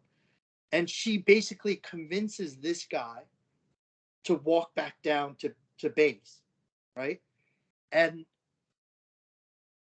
to me, it was the most rocky movie for any trainer because she verbally communicates with them. Even in the Reader's Digest article about the situation, the real Yeah. life woman Pam and the gentleman who's referred to as John Doe, who wanted to remain anonymous because obviously he was trying to commit suicide and all Right. these kinds of things, but he later reaches out to find her, is that it was the ultimate of a trainer just being there for someone for every step of the way. Right. That's what friendship is. That's what coaching. It's boring. It's boring. It's boring as fuck, right? It's a whole footprints in the sands of time. I don't judge people, flat earthers, round. I try to connect. So it's like, hey, even God says in that poem or fable about, it's like, oh, where were you when there was only one set of footprints? It's like, hey, asshole, who do you think was carrying you? You know what I mean? Like, Yeah. even coaches and parents some have to say, who puts the roof over your head? Like, have some gratitude, have some Right. awareness of where interconnectedness comes from and what we're doing here. Help share the load here. Do your part. And I love that. And what's so great about the story is it's amazing because she gets down to base camp and the guy bolts and disappears and jumps in his car. She's like, did this fucking really just happen? And that, I think, is a very true experience for a lot of people, that when you've helped them with their back or lose weight for their wedding, people just disappear. They got what they wanted, they're out. And you're like, fuck, I just went through hell bringing this person down, right? Being there for them, midnight calling, this, that, all these obstacles. And then they bolt. And then later, the person reached out and said, hey, I wasn't in a good headspace. And that's okay. And I find most people find that they always circle back to the people who are most there for them throughout their life. But you talk about a scarcity mindset. A lot of people are like, I don't deserve, I don't feel. Whenever they give me that, I always think, do you respect me? They're like, yeah, I do. I said, then why would I waste my time talking to you if you were such a loser? Why am I sitting here right now talking to you? And I mean that sincerely. Like, that's like, think about that. I could be doing a multitude of other things right now. That this is a choice for me. This is a cognitive choice. And I think that awareness is really important. You talk about the Celestine prophecies. I remember when we first met, we were talking about Deepak Chopra book, So there was an element of us that were always seeking that softness within that hardness, but we never strayed from the reality of hardness. Yeah. Like kettlebells, like deadlifts, like getting punched in the face, like getting ragdolled in a wrestling match. Like, we understand that reality too. That's important. I think we have to learn how left and right, politics aside, right or wrong, has to coexist. That is what nature is teaching us. And I think that's really important. So, man, I love that you're still doing a podcast, man. It's impressive. Yeah, I've been sporadic with it this year, just for a variety of reasons. But going into 2023, I want to be way more consistent. So I've already lined up the next several guests and all of that. Because more than anything else, the payoff for me is just having good conversations with people. Yeah. I don't care about having a huge show and making tons of advertising revenue. I don't care about any of that stuff. I just want to have good conversations because that's good for me. And then if a few other people watch it and they enjoy the conversation, that's great too. That's icing on the cake. But I think doing things that, see, I mean, it's not selfish to do things that are good for you. Yeah. I think sometimes, but then at the same time, it is selfish to knowingly do things that are not in other people's best interests, but that are short-term in your best interests. Yeah. And that's where you have to balance those two equations with it. And I think that a lot of people, what I like about your assessment is you focus on the quality of your work, and it's the results that allow you to lead a great lifestyle rather than chasing certain outcomes. And I think that's an important message that people need to hear from a variety of people, because it's very, very few believe that it's possible that way, especially people American greed shows the extreme of people who feel like the only way to get wealth is you got to screw people over. So here's what I'm going to do. I'm going to get mine. Now, to a much lesser extent, a lot of people do that with their businesses. It's not as intense as what you see on something like American Greed, where you're wiping someone out of their life savings, but you're knowingly doing things that are not in the other person's best interest for your own self-interest, or what you perceive as your own self-interest. And some people feel that this is just the game. This is just the way the game is. I have to put myself out this way to attract this thing. But I think in the long run, it doesn't sustain itself, because it's as if you're faking a character. You can only be in that character for so long. So if you're going, I'm going to be this character to have this girl, to have this business, to have that. Okay, fine. How long can you sustain that? Because eventually it's going to be too much and it's going to crumble.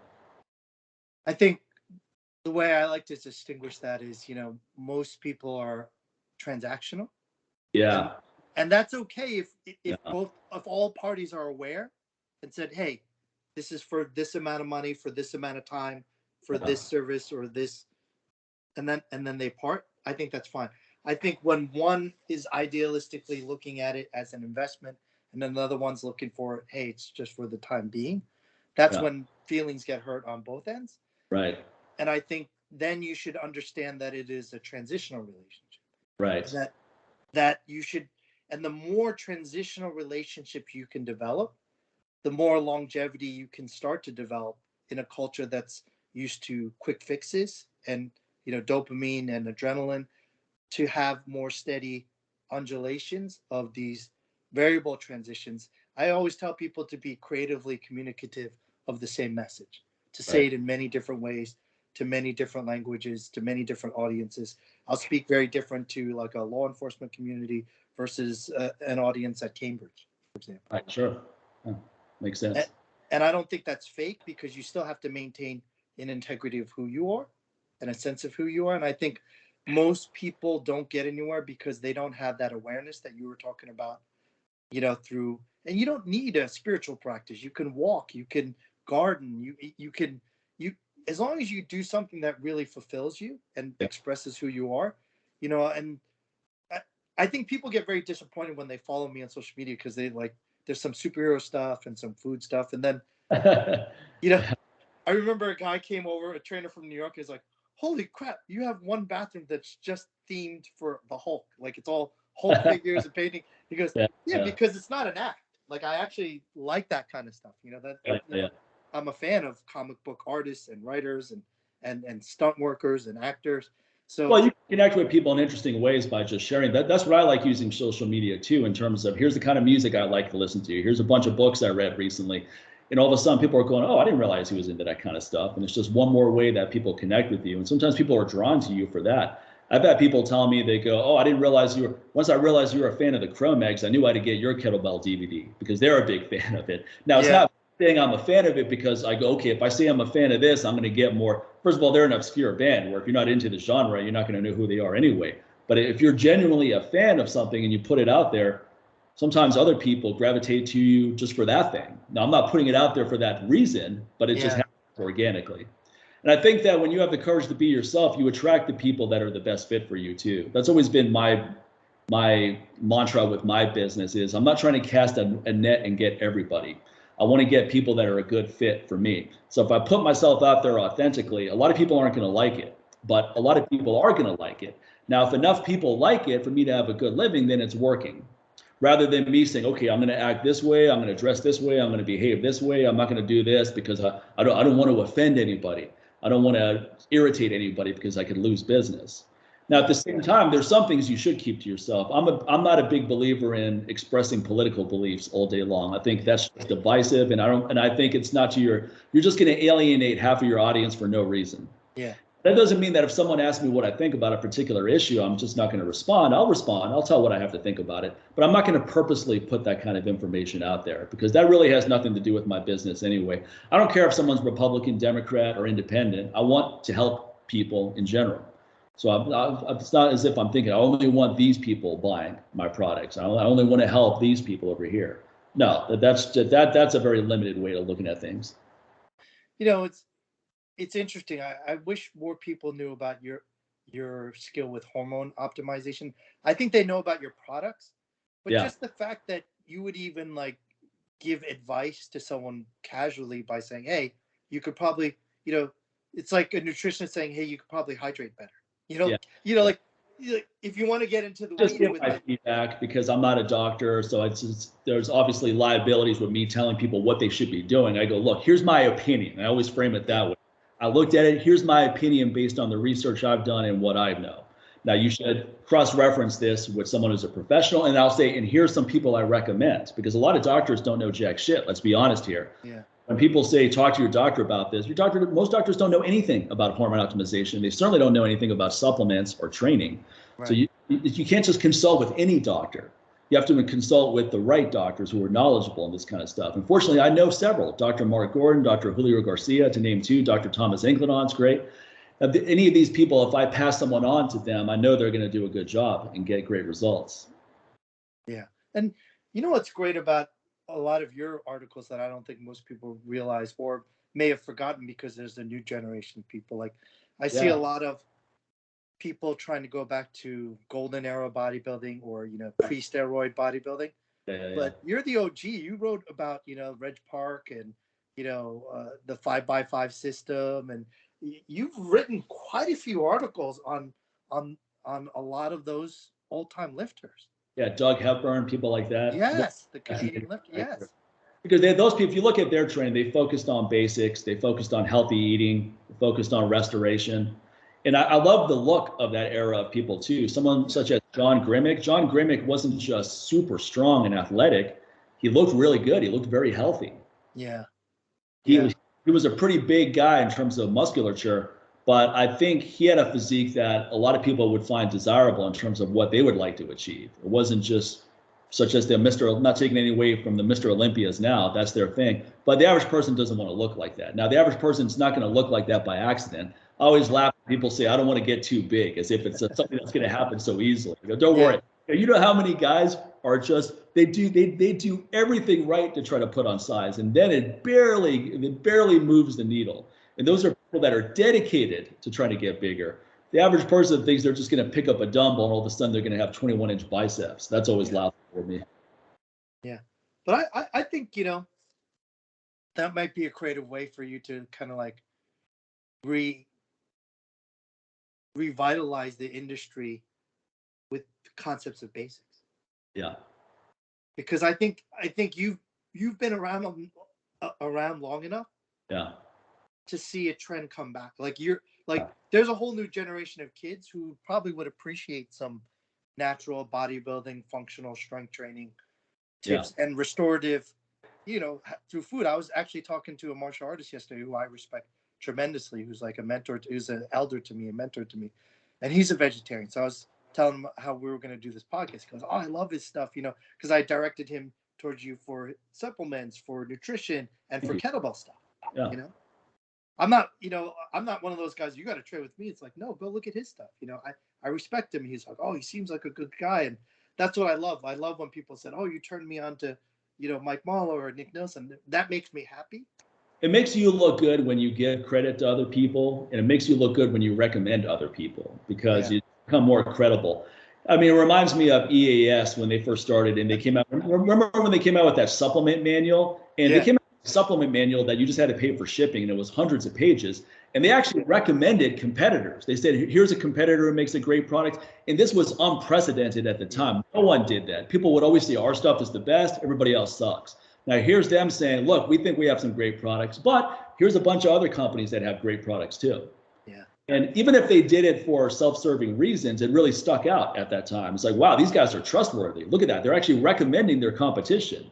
You know, that was unprecedented. But it was a clever marketing move, because it showed they're not coming from a scarcity mindset, that's for sure. For sure. And even if their intentions were not pure, their intentions could have been, okay, this is a great way to convince people that we're trustworthy, and that we can be untrustworthy later. Because what happens with a lot of supplement companies is their whole business is usually based around one flagship product.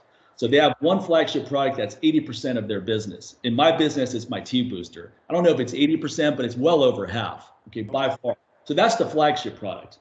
Now, what happens is that they get greedy. They go, okay, our flagship product works really well, but now that we have, let's say, 100,000 people buying this stuff, let's make a line of other products to get those people to buy more. Now, that's okay in conception if every single thing you make thereafter is really good too. But there's only so many categories you can do a really good job in. So what happens is the company starts becoming diluted. The first product is really good. Second one is good, but not as good as the first, but it's still pretty good. And then the third one is just garbage. Fourth one's garbage. Fifth one's garbage.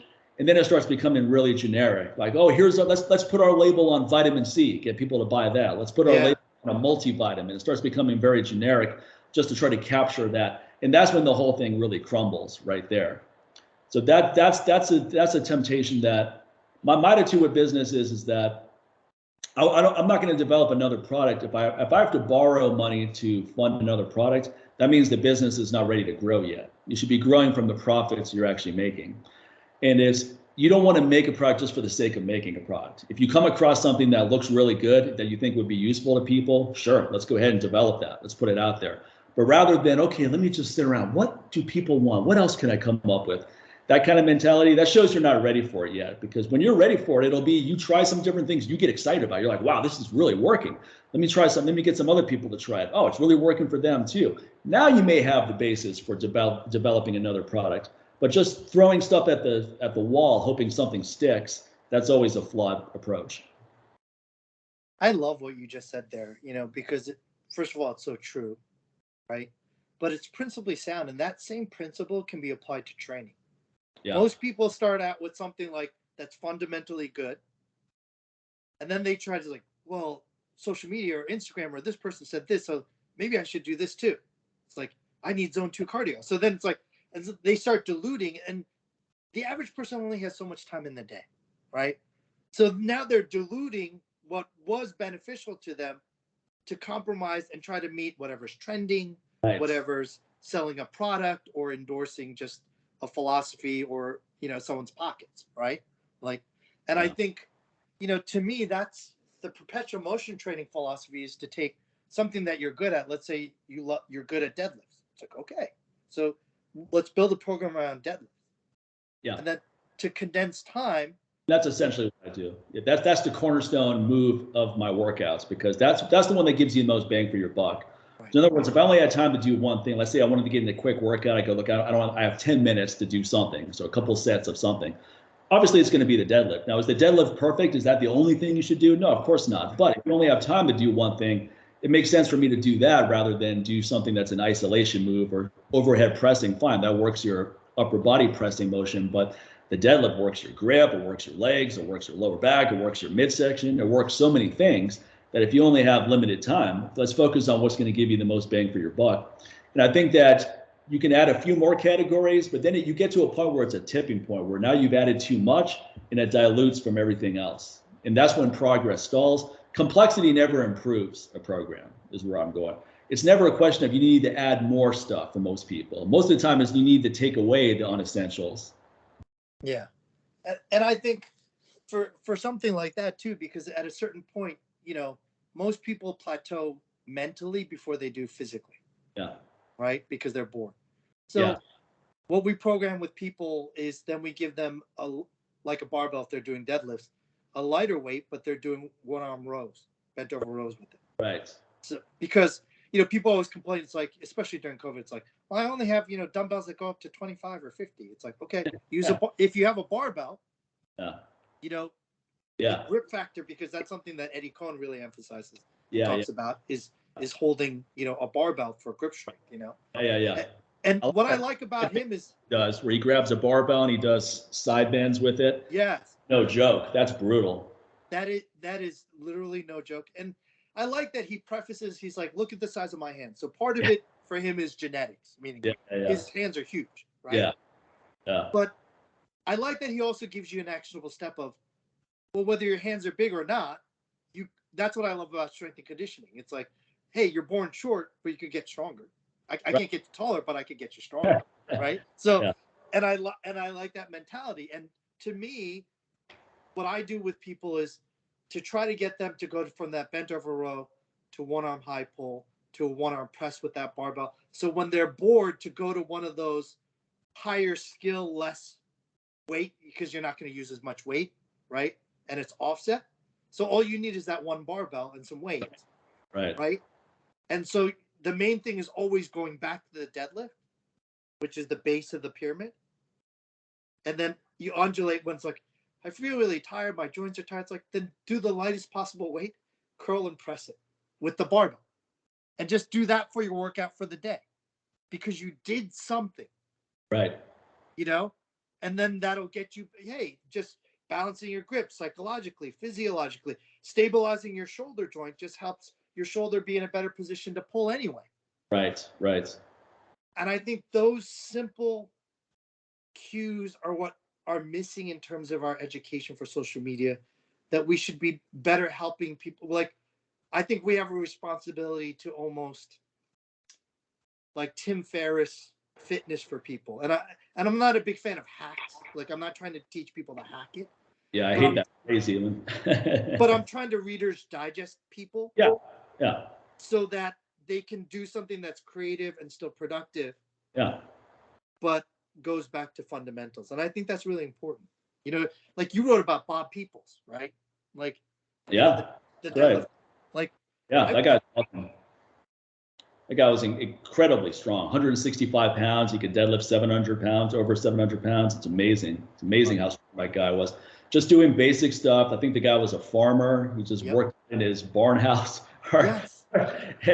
His wife was super strong too. There's pictures of her with a dress on, just lifting 100 pounds over her head. Yeah.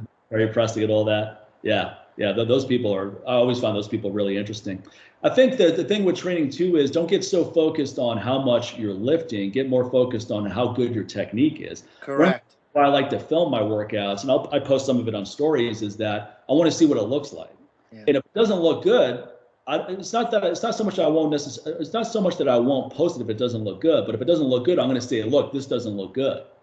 And that's why I film this, because now I'm going to make it look good next time.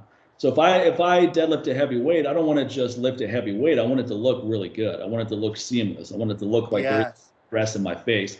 Like you drop your hips. Your hips only come up a little bit when the bar starts moving, as opposed to your hips come up all the way and then the bar starts moving and your back is rounding excessively. Because your back's going to round a little bit with heavy weights. That's unavoidable. But excessively, and if it looks painful, someone's watching it going, ooh, man, that looks bad for your back. See, that's what I don't want. I want someone to look like, wow, he makes that look easy and that looks good. And that to me is more important than how much I'm lifting, is how good is the quality of what I'm doing. So I did kettlebell presses the other day, and I just started working kettlebell presses back in. So I actually had to start really light, work my way back up to the reds. And I've done as many as 15 reps before a red. So I want to work back up to that.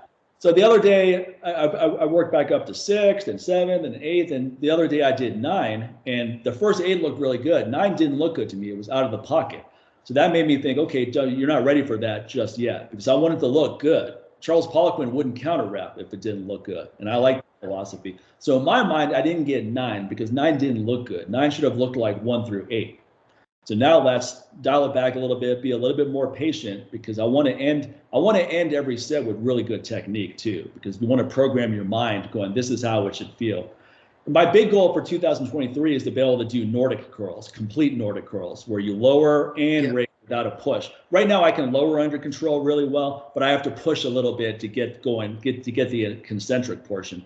So what I want to be able to do is lower under control and do the concentric with no assistance for 5 reps, because this is an amazing move for your hamstrings, your knees, everything. I mean, if you want to develop really explosive, strong hamstrings that are going to carry over to everything, glute ham raises are great. A lot of people can't even do that at the gym. That's a great move.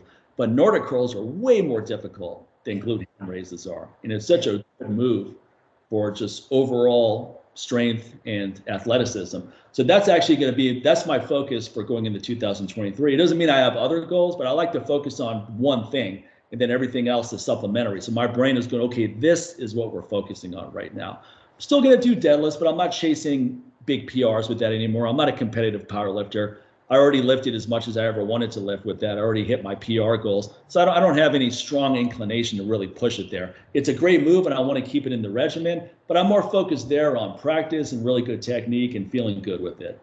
That's the other thing too with training, is I don't want to be beat up after these workouts, meaning, oh, my back is killing me. It's like, oh, my elbow is all jacked up. No, I don't want that feeling. I want to feel good after these training sessions. So what I'm saying is these are all ways to get dopamine hits too, that are beyond just upping the performance aspect of it. Because sometimes when you try to improve the performance too soon, it just detracts from the whole thing. It's like, yeah, you lifted more, but the technique was terrible. So is that really the same? Is lifting more with terrible technique a form of progression? I don't think it is. I think eventually it's going to detract. So you got to be honest with yourself. That's what's good about filming stuff, is you watch and you go, okay, that looked pretty good. Like, that didn't look that good. That didn't look that good. Let me make sure I avoid that next time. You hit on a really nice point, because you talk about being out of the pocket. And I don't think people understand that groove mentality, because you can feel how your muscles sequence. Right. Yeah. You know, and there's a smoothness to it. Yeah. Right. And that's what we were talking about earlier about, grace under pressure in relation to gravity. Right. Because that's really what that is, right? This coordination. Right. When you talk about, hey, this Nordic curls are a great move for athletic movement, which means functional, which means it could be applicable in a 3-dimensional world, not in a machine strapped in with the cable and straps and like with all these accoutrements, basically. Right. And so, and that's what true strength is. It's like cold. You just picked up this weight, like it was nothing, and that's what is impressive, right?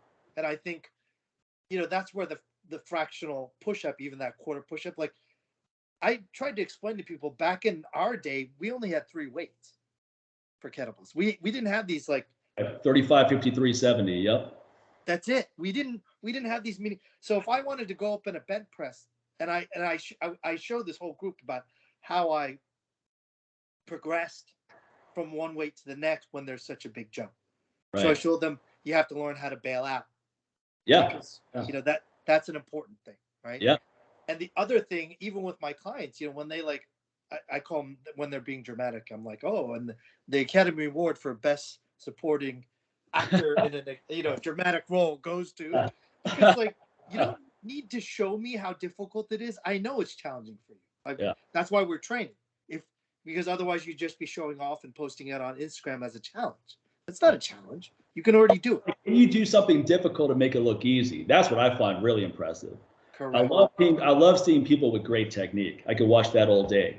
Yes. I love Olympic lifters, whatever it is they're doing, powerlifters, whatever it is, great technique. That's what impresses me more than anything else. And like you said, there's a sequence with things. So one thing Mark Philippi always taught is if you can time it just right, where you drop your hips and lift the bar off the ground, you time it just right, the bar pops, where it feels goes from the floor to your knees without any effort. Right. But you drop your hips and you don't time it. If the timing is off, you're not going to get it right. Now, this takes a while to learn this simple thing, because as a beginner, you're so focused on, if you're doing it smart, you're focused on optimal technique. So you drop your hips and you may stay in that position for a while just to make sure it's locked in, and then you lift the bar off. So that's the first progression. But then you get to the point where you drop your hips and you lift the bar sooner without doing it, without the 1-2 being off. All of a sudden it pops. And that's a really cool sensation. When you get it right for the first time, you're like, wow, this is what he's talking about. This is what he meant. This is what he meant here when he said drop your hips and then pull the bar immediately, because it pops. Now, if you try to pull the bar too soon, you're going to be out of the pocket as well. So the time has to be so precise here. It's like that speech that Al Pacino gives in Any Given Sunday. They go like, the inches we're looking for are everywhere.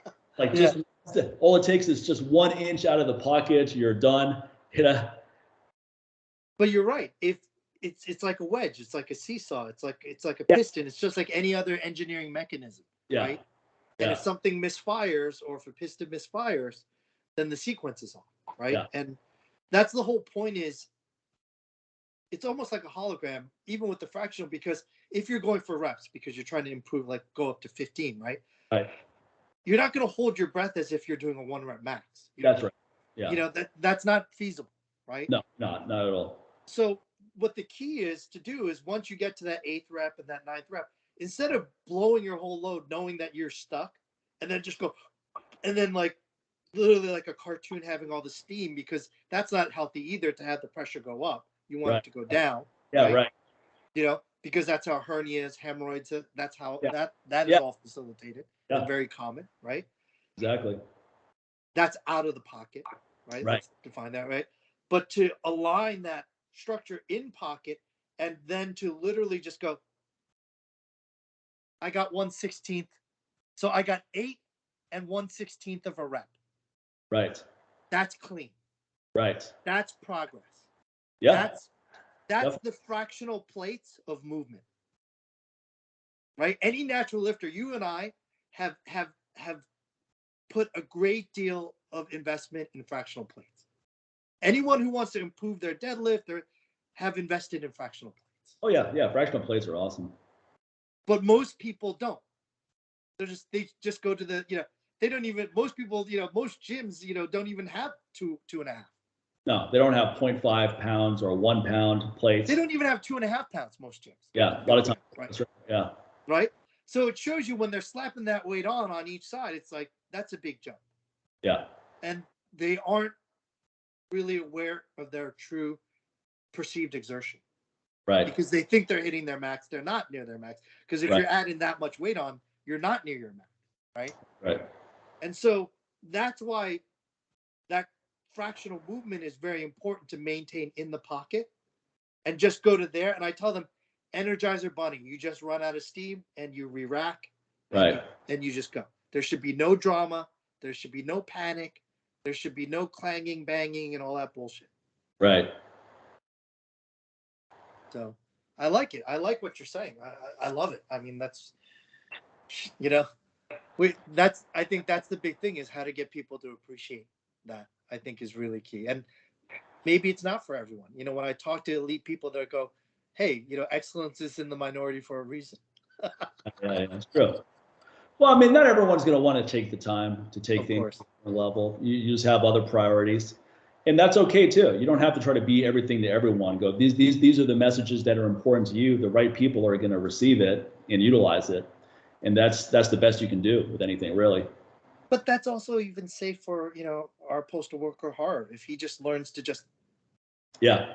and then just re-rack and be like, all right, that's it. Then Right. that provides safety for him. Yeah. Yeah. And that also gives good neural feedback for where he is that day. Right. Otherwise, unbeknownst to him, he's just going to try to get the prescribed reps. Right. Right. And go out of the pocket. Yeah. Yeah. That's the key. Push yourself as hard as you want, but you got to stay within the pocket. Once you go out of the pocket, then that's a sign that you're trying to progress too fast.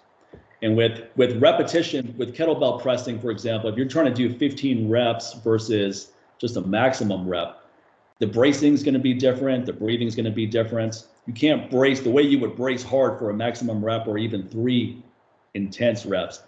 That's not the technique you're going to be using for 15. 15, it's basically going to be minimal to no bracing because you don't need to. Your alignment's okay, your power is okay, your timing is good. So you're getting through those first 10 reps, no problem. And then it starts getting a little bit more difficult. Now you're bracing a little bit more on each rep, a little bit more. And then the last one, you might have to brace as if it were a maximum rep. But if you try doing that from the first rep, you're going to run out of steam way before. That's one thing I like about higher repetition stuff. I like to do high reps with double kettlebell swings too.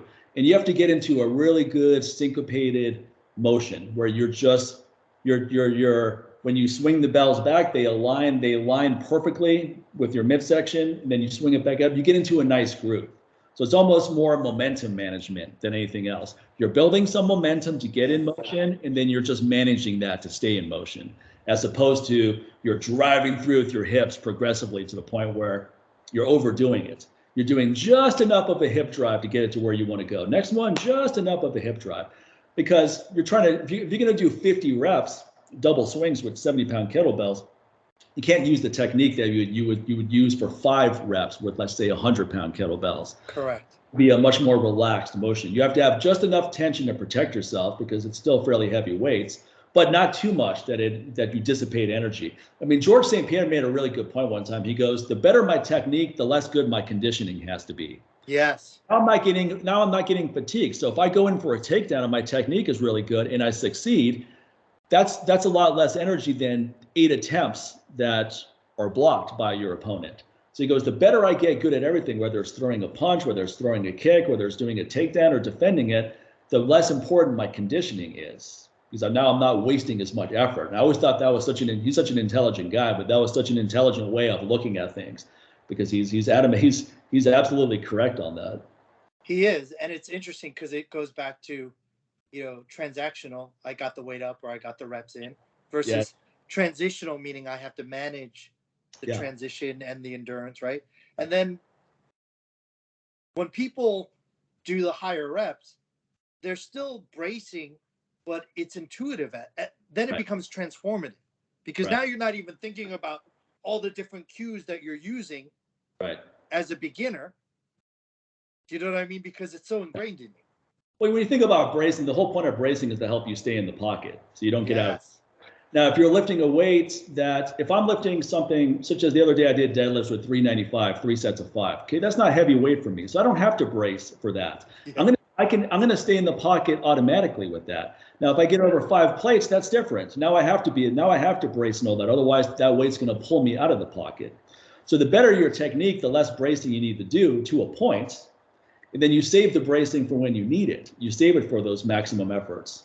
But I like to not waste energy when I'm training. So if I don't need to do something, I'm not going to do it. If I just drop my hips and I pull at just the right time, I'm creating that seesaw type motion you're talking about, where I'm going to get the bar moving. I don't have to brace my abs as hard as possible. It's going to go from point A to point B before I even have a chance to brace my abs. The bracing your abs is when you're like, okay, I'm going to hit a sticking point here, so let me make sure I'm braced and ready for that. So when it gets to my knees and starts slowing down, I'm bracing, I'm pushing into the belt. It's one of the things that belts help so much with, is that it's hard to teach someone how to brace without some external resistance there. So even if you put on a belt on this one chiropractor I go to, Dr. Booth, he's awesome, ART practitioner and all that. He tells the people, just wear a belt that you would wear on your pants around your waist, so that there's some external resistance for you to push into a little bit. Yes. It's hard to teach that bracing without that external resistance. When you start using a belt, you're like, oh, okay, this is what bracing is, because the belt reinforces bracing. Yes. But you don't want to become reliant on a belt where you have to wear a belt every time. You want to learn the skill of bracing, but sometimes the belt is what you need to understand what it even is. Yes. Yeah. Hey, as my uncle used to say, fist is worth 1,000 words. You know, Yeah, that's true. If you want to break, you want to learn a brace, have someone punch you in the stomach. You'll learn real fast. right. Like, But okay, that's what I need to do. Got it. I love what you're saying because, you know, being in the pocket requires analysis, whether it's reflective thought, Yeah, technical review via video. Like right. those are all tools. Whether I don't care if it's meditation, I don't care if it's teaching you almost metaphysically to understand who you really are. Yeah, yeah. Like don't go beyond like no, that's for someone who's taller than you. I'm a Right. short guy, so Yeah. my range is right here. Right. Right. And I think that's a metaphor for life in general. That people aren't staying in their groove. Yeah. And they're exhausted because they're always off track. Yeah, you're always doing stuff you don't want to do or stuff that you think you should do, but you don't really know you want to do. So there's that conflict there. So Yeah. you're always being pulled off the track.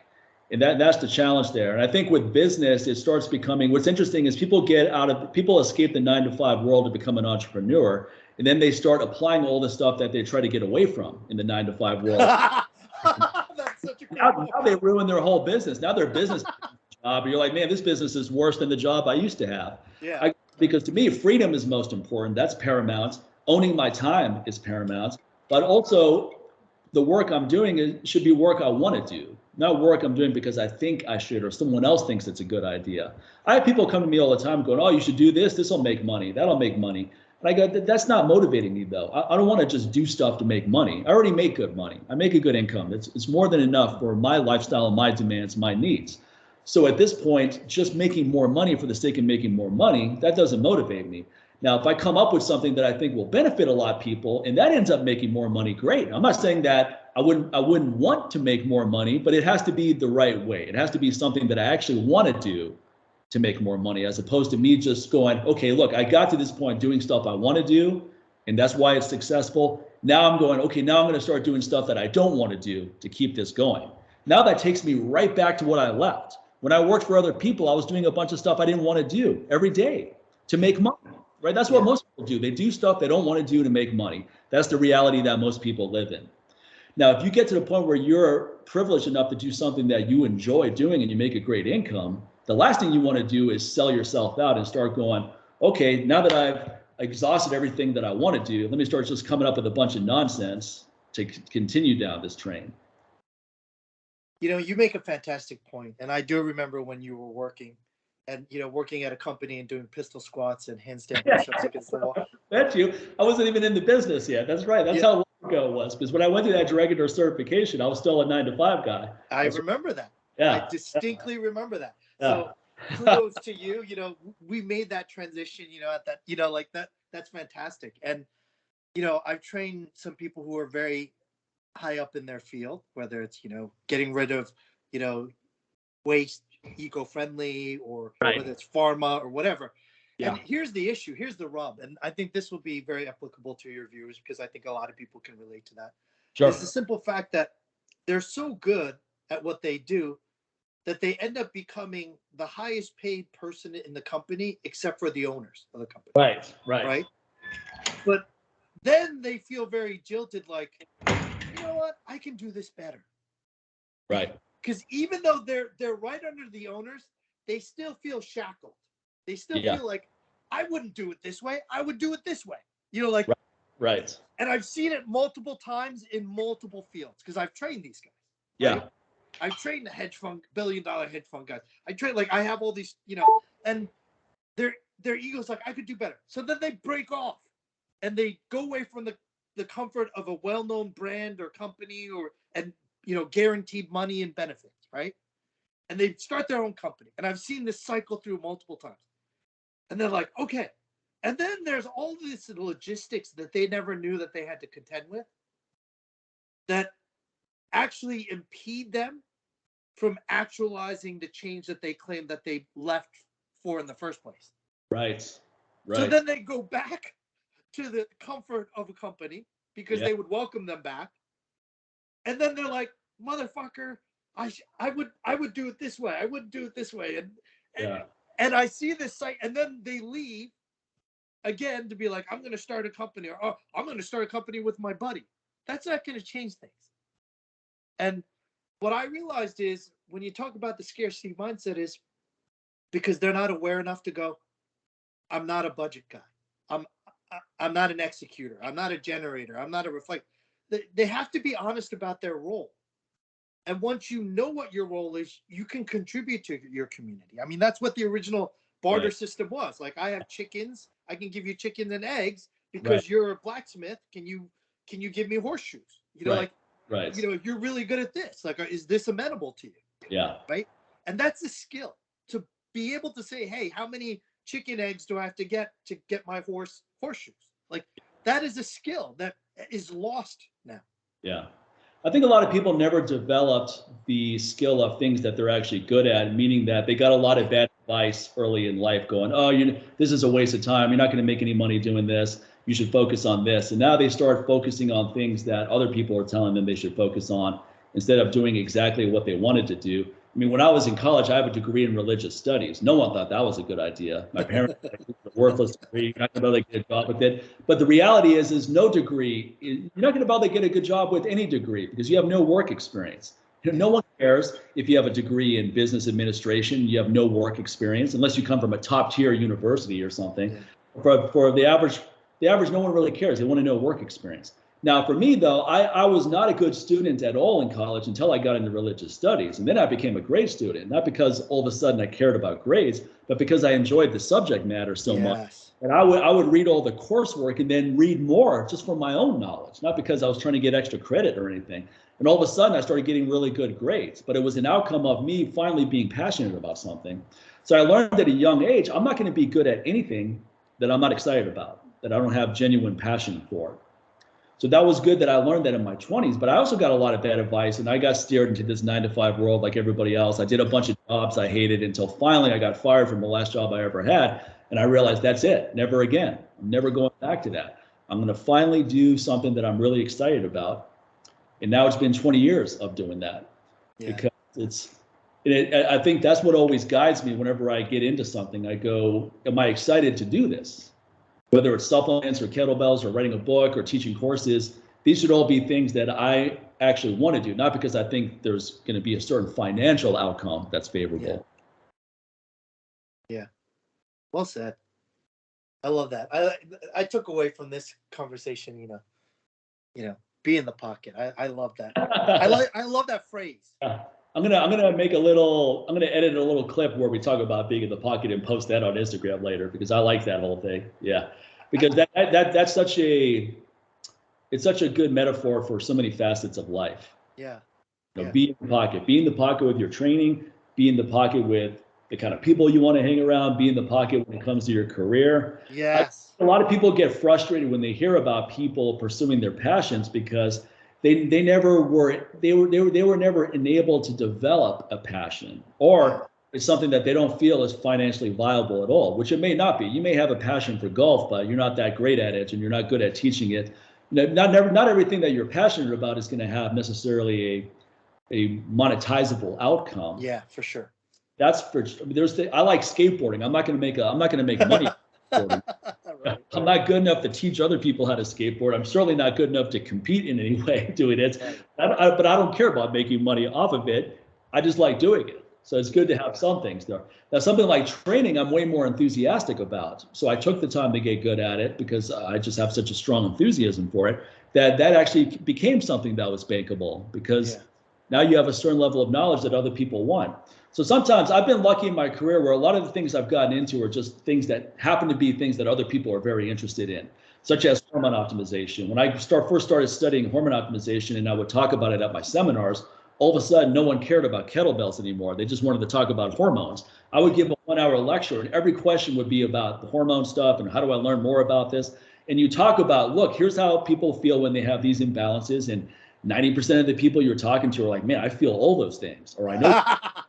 So I need to learn these things. Right. That's interesting about a lot of people I have people come to me sometimes who go, look, if you look at me, you would think that my testosterone's through the roof and that I have a high sex drive. But the reality is like I have no sex drive whatsoever. I feel I'm tired all the time. And they're like, you would never guess looking at me. I go, maybe someone else wouldn't guess, but I'm not surprised at all by what you're saying. Right. Because my understanding of hormones. A lot of people think I'm going to use my workouts as a way to optimize hormones. No, it's like you got to optimize your hormones to get the most out of your training. So yes. you know, the testosterone and growth hormone increase you get from a good workout, that lasts maybe an hour at best. It's not long enough to have any long-standing benefits. It's the sign of a good workout, so that's a good thing. It's not a waste. If your growth hormone and testosterone go up after a workout, that's great. That means you had a really productive workout and you didn't do it too long to the point where cortisol started going way up. So that's good. But you're not going to go from low testosterone to optimal just with your workouts. That's not simple. And a lot of times people who have been working out for a long time have really depleted levels because you've actually been using your testosterone and growth. Yes. Sometimes sedentary people, the highest levels I've ever seen on people are sedentary people that you would not think would have these high levels. I've seen super high levels of testosterone and growth hormone on people that are not intense workout people. Interesting. Most intense workout people, I usually see depleted IGF-1, depleted testosterone, depleted free testosterone. Now, sometimes it's due to androgen receptor uptake, where instead of just these hormones floating around your bloodstream, androgen receptors are scooping them out of the bloodstream, so it's actually being utilized. Interesting. So that's why just one blood test is not, it's just a snapshot of what's going on at that exact moment.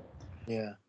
Okay, that's one of the reasons. The other reason is that you're so burned out from just pushing your body that you've depleted your levels.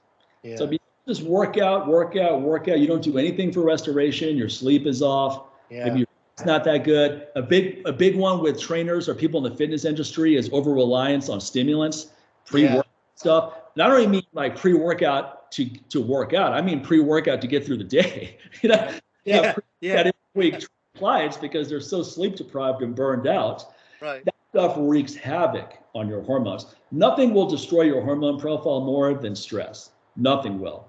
Stress equals poor sleep. Optimal sleep is probably the most important thing for hormone production. Number two, maybe after diet, or number one, even before diet.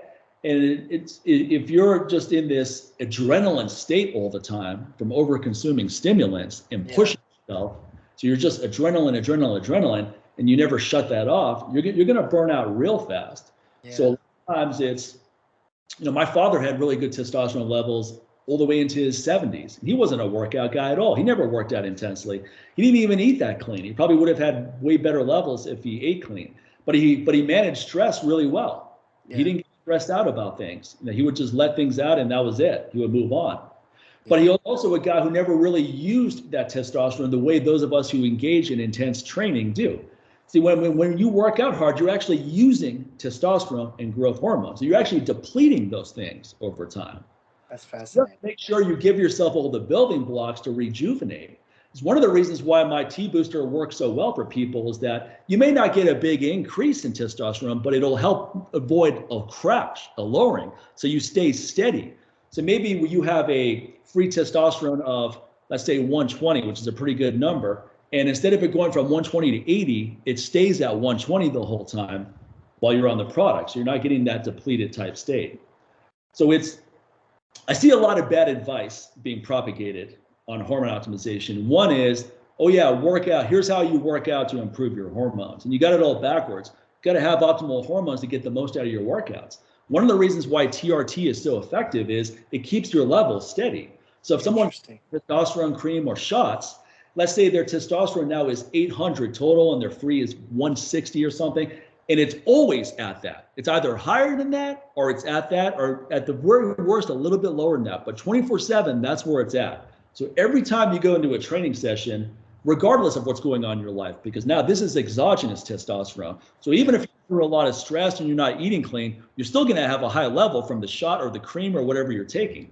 So now every single time you work out, you're going into that workout with optimal testosterone. And that pays huge dividends. And then also afterwards, when you're trying to recover, guess what? You still have really high testosterone levels. It's not low the way a natural person would be from training hard. You go to sleep, your testosterone levels are optimal. You wake up, they're optimal. And that's one of the reasons why TRT is so effective, is that because it's irrespective of what's going on in your life, to a certain number there. Yeah. Otherwise, you're just dealing with fluctuations all day long. That's fascinating. So Yeah, it is fascinating stuff. As we know, there are a lot of people in the industry who are not natural, who claim to be natural. Yeah. Right. And I don't care. Like trainers. You're talking about trainers, right? You're not talking about celebrities and all that. Yeah. Yeah. Yeah. And I think it's false to give people, hope, thinking that doing whatever they're doing is going to elicit the body through their genetics. I think people have to be honest about that, because I don't think it'll detract from your message. Like, for example, I've used SARMs multiple times in the last 10 years, okay? I don't try to hide that. Now, SARMs are nowhere near the level of actual anabolics, like Anavar, things like that. Those things I haven't used. I can be perfectly honest about that. I haven't used those. But I have used SARMs before, and they definitely made a difference.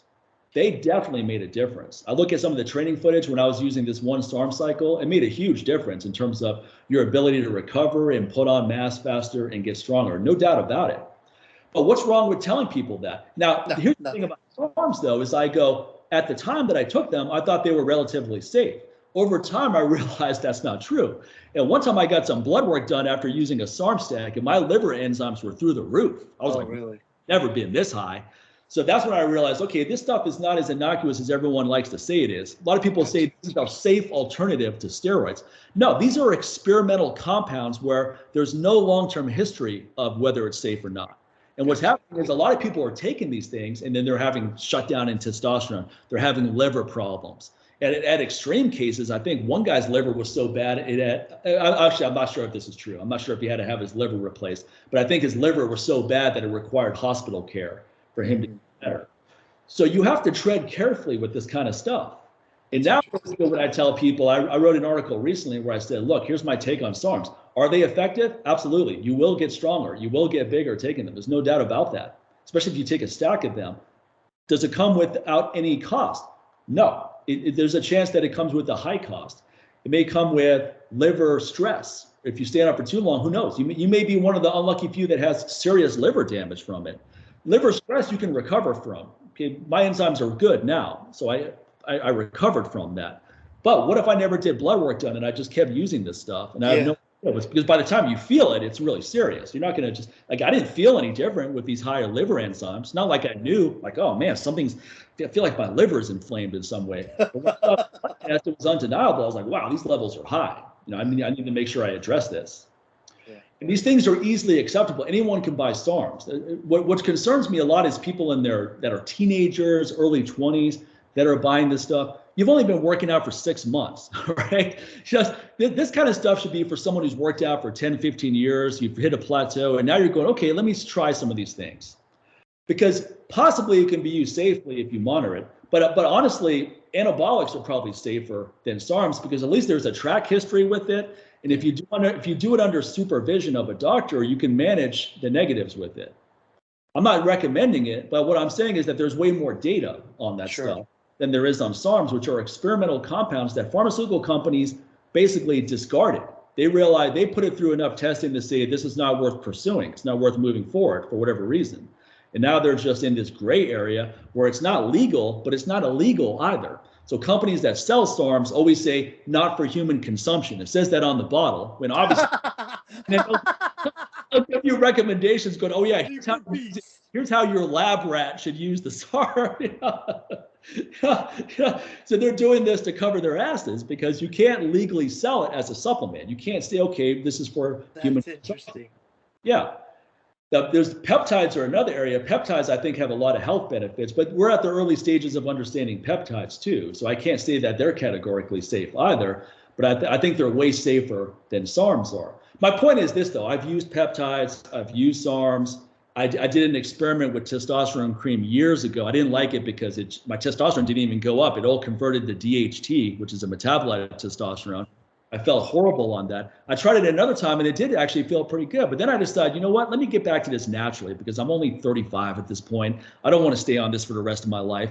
I don't think there's anything wrong with TRT when nothing else works. You've exhausted natural options. But my attitude is I'm a young guy. Now that I know how it feels to be at this level, let me see if I can get back there naturally. And for a lot of people, you can. And there's adjunct measures, something like my T booster or something like Clomid that ramps up your own testosterone as opposed to relying on exogenous. So there's different steps you can learn along the way. But I think whatever you do is fine. Just be transparent about it. I mean, if the Liver King guy came out and said, look, I do this ancestral living bullshit. I eat liver, I eat testicles, whatever the fuck he does, all right? And on top of that, I take growth hormone, I take testosterone, I do this and that. Okay, I don't think that necessarily would have detracted from his message dramatically. I mean, obviously people would have been like, okay, how much of a role are the anabolics playing in this whole thing? But anabolics are not enough on its own. You can't just take anabolics and eat Fruit Loops and expect to get great results. Like the diet and other things still have to be dialed in. You still need to get optimal sleep and all that. Yeah. But I think, and also when you're cartoonishly as big as he is, there's really no point in lying about it, because anyone who knows anything, the second I saw that guy, I go, he's definitely on stuff. Yeah. Definitely, without 100%, without a shadow of a doubt.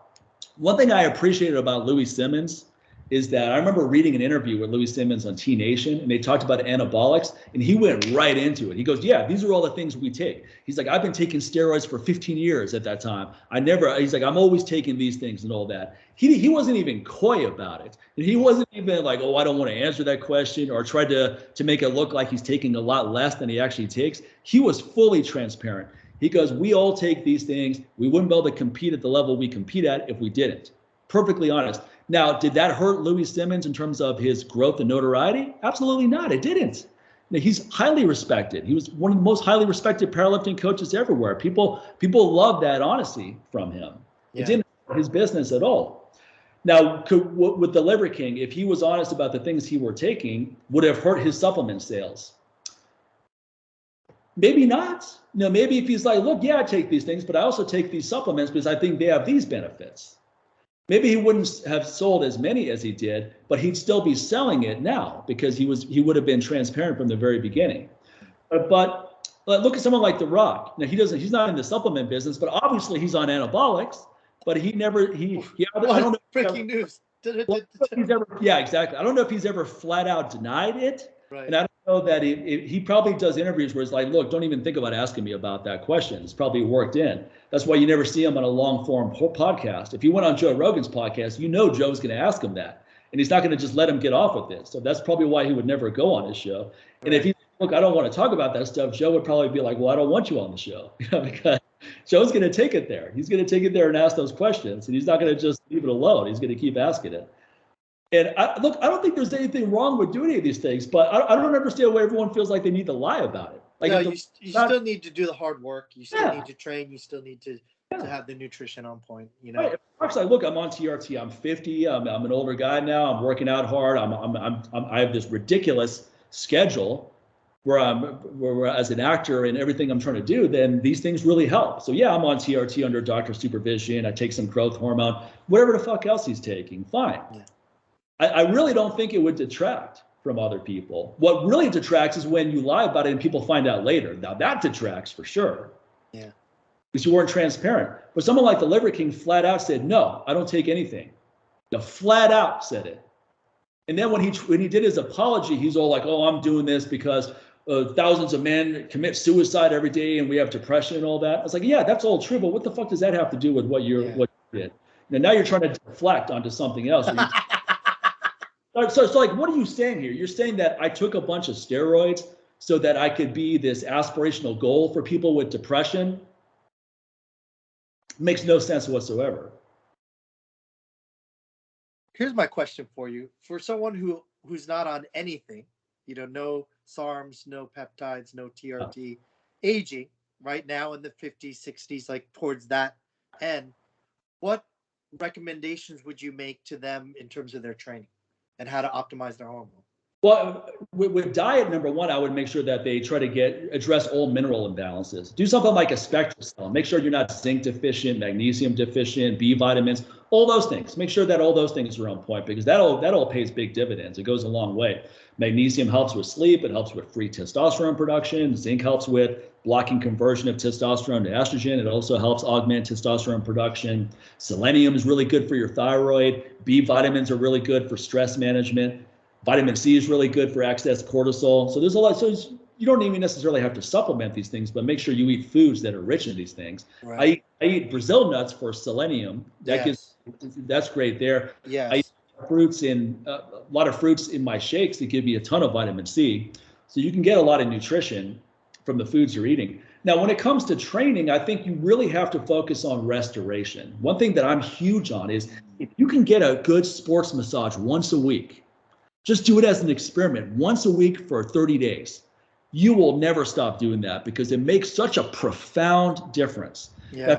Even twice a month, it's going to make a difference. At the very least, once a month. But I'm telling you, if you can do it once a week at the end of every training week, so let's say Monday through Friday you train, get in on Friday night or Saturday, then let's relax on Sunday. What you're doing is you're fixing all the damage when it's minor as you're going along. You're not waiting until the inflammation has become so pronounced that now you have some serious breakdown. Yeah. Staying ahead of all that overtraining and burnout by getting that recovery, that makes such a huge difference. I'm always amazed by people that will blow $500,000 a month on supplements. And I get that. You know, I've blown a lot of money on supplements myself. I totally get that. But at the same time, those same people will say, oh, massages are expensive. You know, I don't want to do it once a week. Stop taking whatever you're taking, get a massage once a week for a month. You will want to keep doing that indefinitely. I did that as an experiment in 2014. I started going to this really good lady in Vegas. And I started going once a week. And for years, I was consistent with that once a week because it made such a huge difference. Now I'm not training as hard as I have in previous years. I don't feel like I really need it once a week, but definitely twice a month I go. At the very least, once a month, but usually twice a month I go. That is huge, especially for people as they get older, because it's an amazing de-stressor too. When you're getting a massage, you're basically in this meditative state and you're just being pampered. Someone's working on you. You're not looking at your phone. You're not doing anything but pure relaxation for that hour or however long the massage is. And then do things such as we were talking about, daily activity is important. Go walking for 2 hours because it loosens you up. Your back may be a little bit tight from deadlifting, or it may be a lot tight. Go walking for a long time and you decompress everything. Yeah. Now you're getting this active recovery. It's important to stay really active as you get older. One thing Clarence Bass made a good point of saying, he goes, metabolism does not go down as you get older. That's a myth. And he said this years ago, and that's been confirmed by experts now. What happens is people's activity goes down. Yeah, they're sedentary, yeah. They used to walk 2 miles, now they only walk half a mile. Yeah. And then they're eating more. So you're more sedentary and you're eating more. Yeah. My advice is increased activity, not necessarily intense training. Yeah. It's probably going to be to your detriment. I'm not saying go to the gym for 2 hours when 45 minutes a couple times a week is more useful, because that's intense. Intense. It's not even useful when you're younger. People are like, oh, when you're younger, you can get away with a lot of stuff. Yeah, but should you? Yeah. This advice that applies to when you're in your 40s and 50s in terms of training is still useful when you're younger as well. Just because you can't train for 2 hours doesn't mean you should, but you can get better benefits with 45 minutes. Yeah. And so activity is really important. And then I think things such as meditation, just de-stress, anything that helps you de-stress, whether it's Tai Chi, Qigong, yoga classes, all that stuff is great. It just has to be something that you find interesting. Because if I tell you to go take yoga and you're like, I hate this, you're not going to sustain it. Yeah. But if I tell you to take Qigong and you love it, you're like, okay, cool, I can work this in. Joint mobility type stuff. And then, so I think stress management becomes a lot. I'm bigger into stress eradication than management, because my attitude is any stress you can eradicate, you should. I hate my job, boom, I'm going to eradicate that motherfucker. I'm going to do what I want to do for a living. Right. I'm around toxic people, get the fuck out of my life. I don't need that bullshit near me. I'm going to eradicate that stress. Yeah. One of the things that hurts a lot of people from progressing is that they hang around a bunch of losers. So they're trying to progress and improve themselves, and all the people around them are like, "Oh, what's wrong with you, Mr. Health Nut? You know, you think you're better than us now?" And then they're like, "Okay, fine," and then they cave back in to these lifestyles. So the flock you have can really make or break you. And without a doubt, better off alone than being around toxic people. I can tell you that much. I'm not so desperate for human contact that I will tolerate being around, people that are toxic. Yeah, for sure. I would not talk to anyone than deal with. I feel you. And, ultimately, being in the pocket is ensuring muscle tissue quality. And that muscle tissue qualities is due to a multitude of things, right? If I'm anxious, my muscle tissue quality is different. If I'm dehydrated, if I'm mineral deficient, if I don't sleep well, if I'm not proud of the job that I do or the person that I'm dating, or doing things to please my father or whatever the case may be. So, So again, this comes back to I love that. I'm going to fully credit you, but I love being in the pocket. I know it's kind of a common term, but used in this context, I think it's very powerful. Yeah. Being in the pocket in your entire life, whatever that means for you. Yes. Yes. I think that's fantastic because being in the pocket metaphorically and literally allows you to carry it with you, which is longevity. Yeah. Right? When you stretch, when you go beyond or shrink too small, neither one is good. Right. You know? Neither one is healthy. It's funny because do you ever see Defending Your Life with Albert Brooks and Meryl Streep? I mean, I know what you're talking about, but I don't think I've seen it. It's a great movie because it's old. It's like from the 80s. And he basically, he's a lawyer and he gets a new like car and he gets that's when like CDs were new. So he got a CD player and he ends up getting hit by a bus and dying. And he goes to purgatory and he has to defend his life. And the whole premise of life, and I think you would appreciate this, is his defense attorney is basically like, oh, you little brains. And he goes, what do you mean? He goes, the whole point of life is to go through life and utilize more of your brain. Right. And he's like, how much do you think you use? And he's like, I don't know, like 58%. He goes, try 9. You use 9%. It's a comedy, right? He's like, what about you? It's like, oh, I use 43. And, the prosecutor, she's a big brain. She uses, 65. And what they put him on trial for wasn't so much about things that people think when they try to correlate with whether you're going to go into heaven or not. It's more of like, why didn't you have the fucking balls to do this? Yeah. Why didn't you ask this girl? Why didn't you invest? Why didn't you back up your friend? Why didn't you do this? Why didn't you do that? And I love that movie because, again, I don't know whether we die and we just go back to, photosynthetic recycling or whether there are other lives or whether there's heaven or hell. I don't know.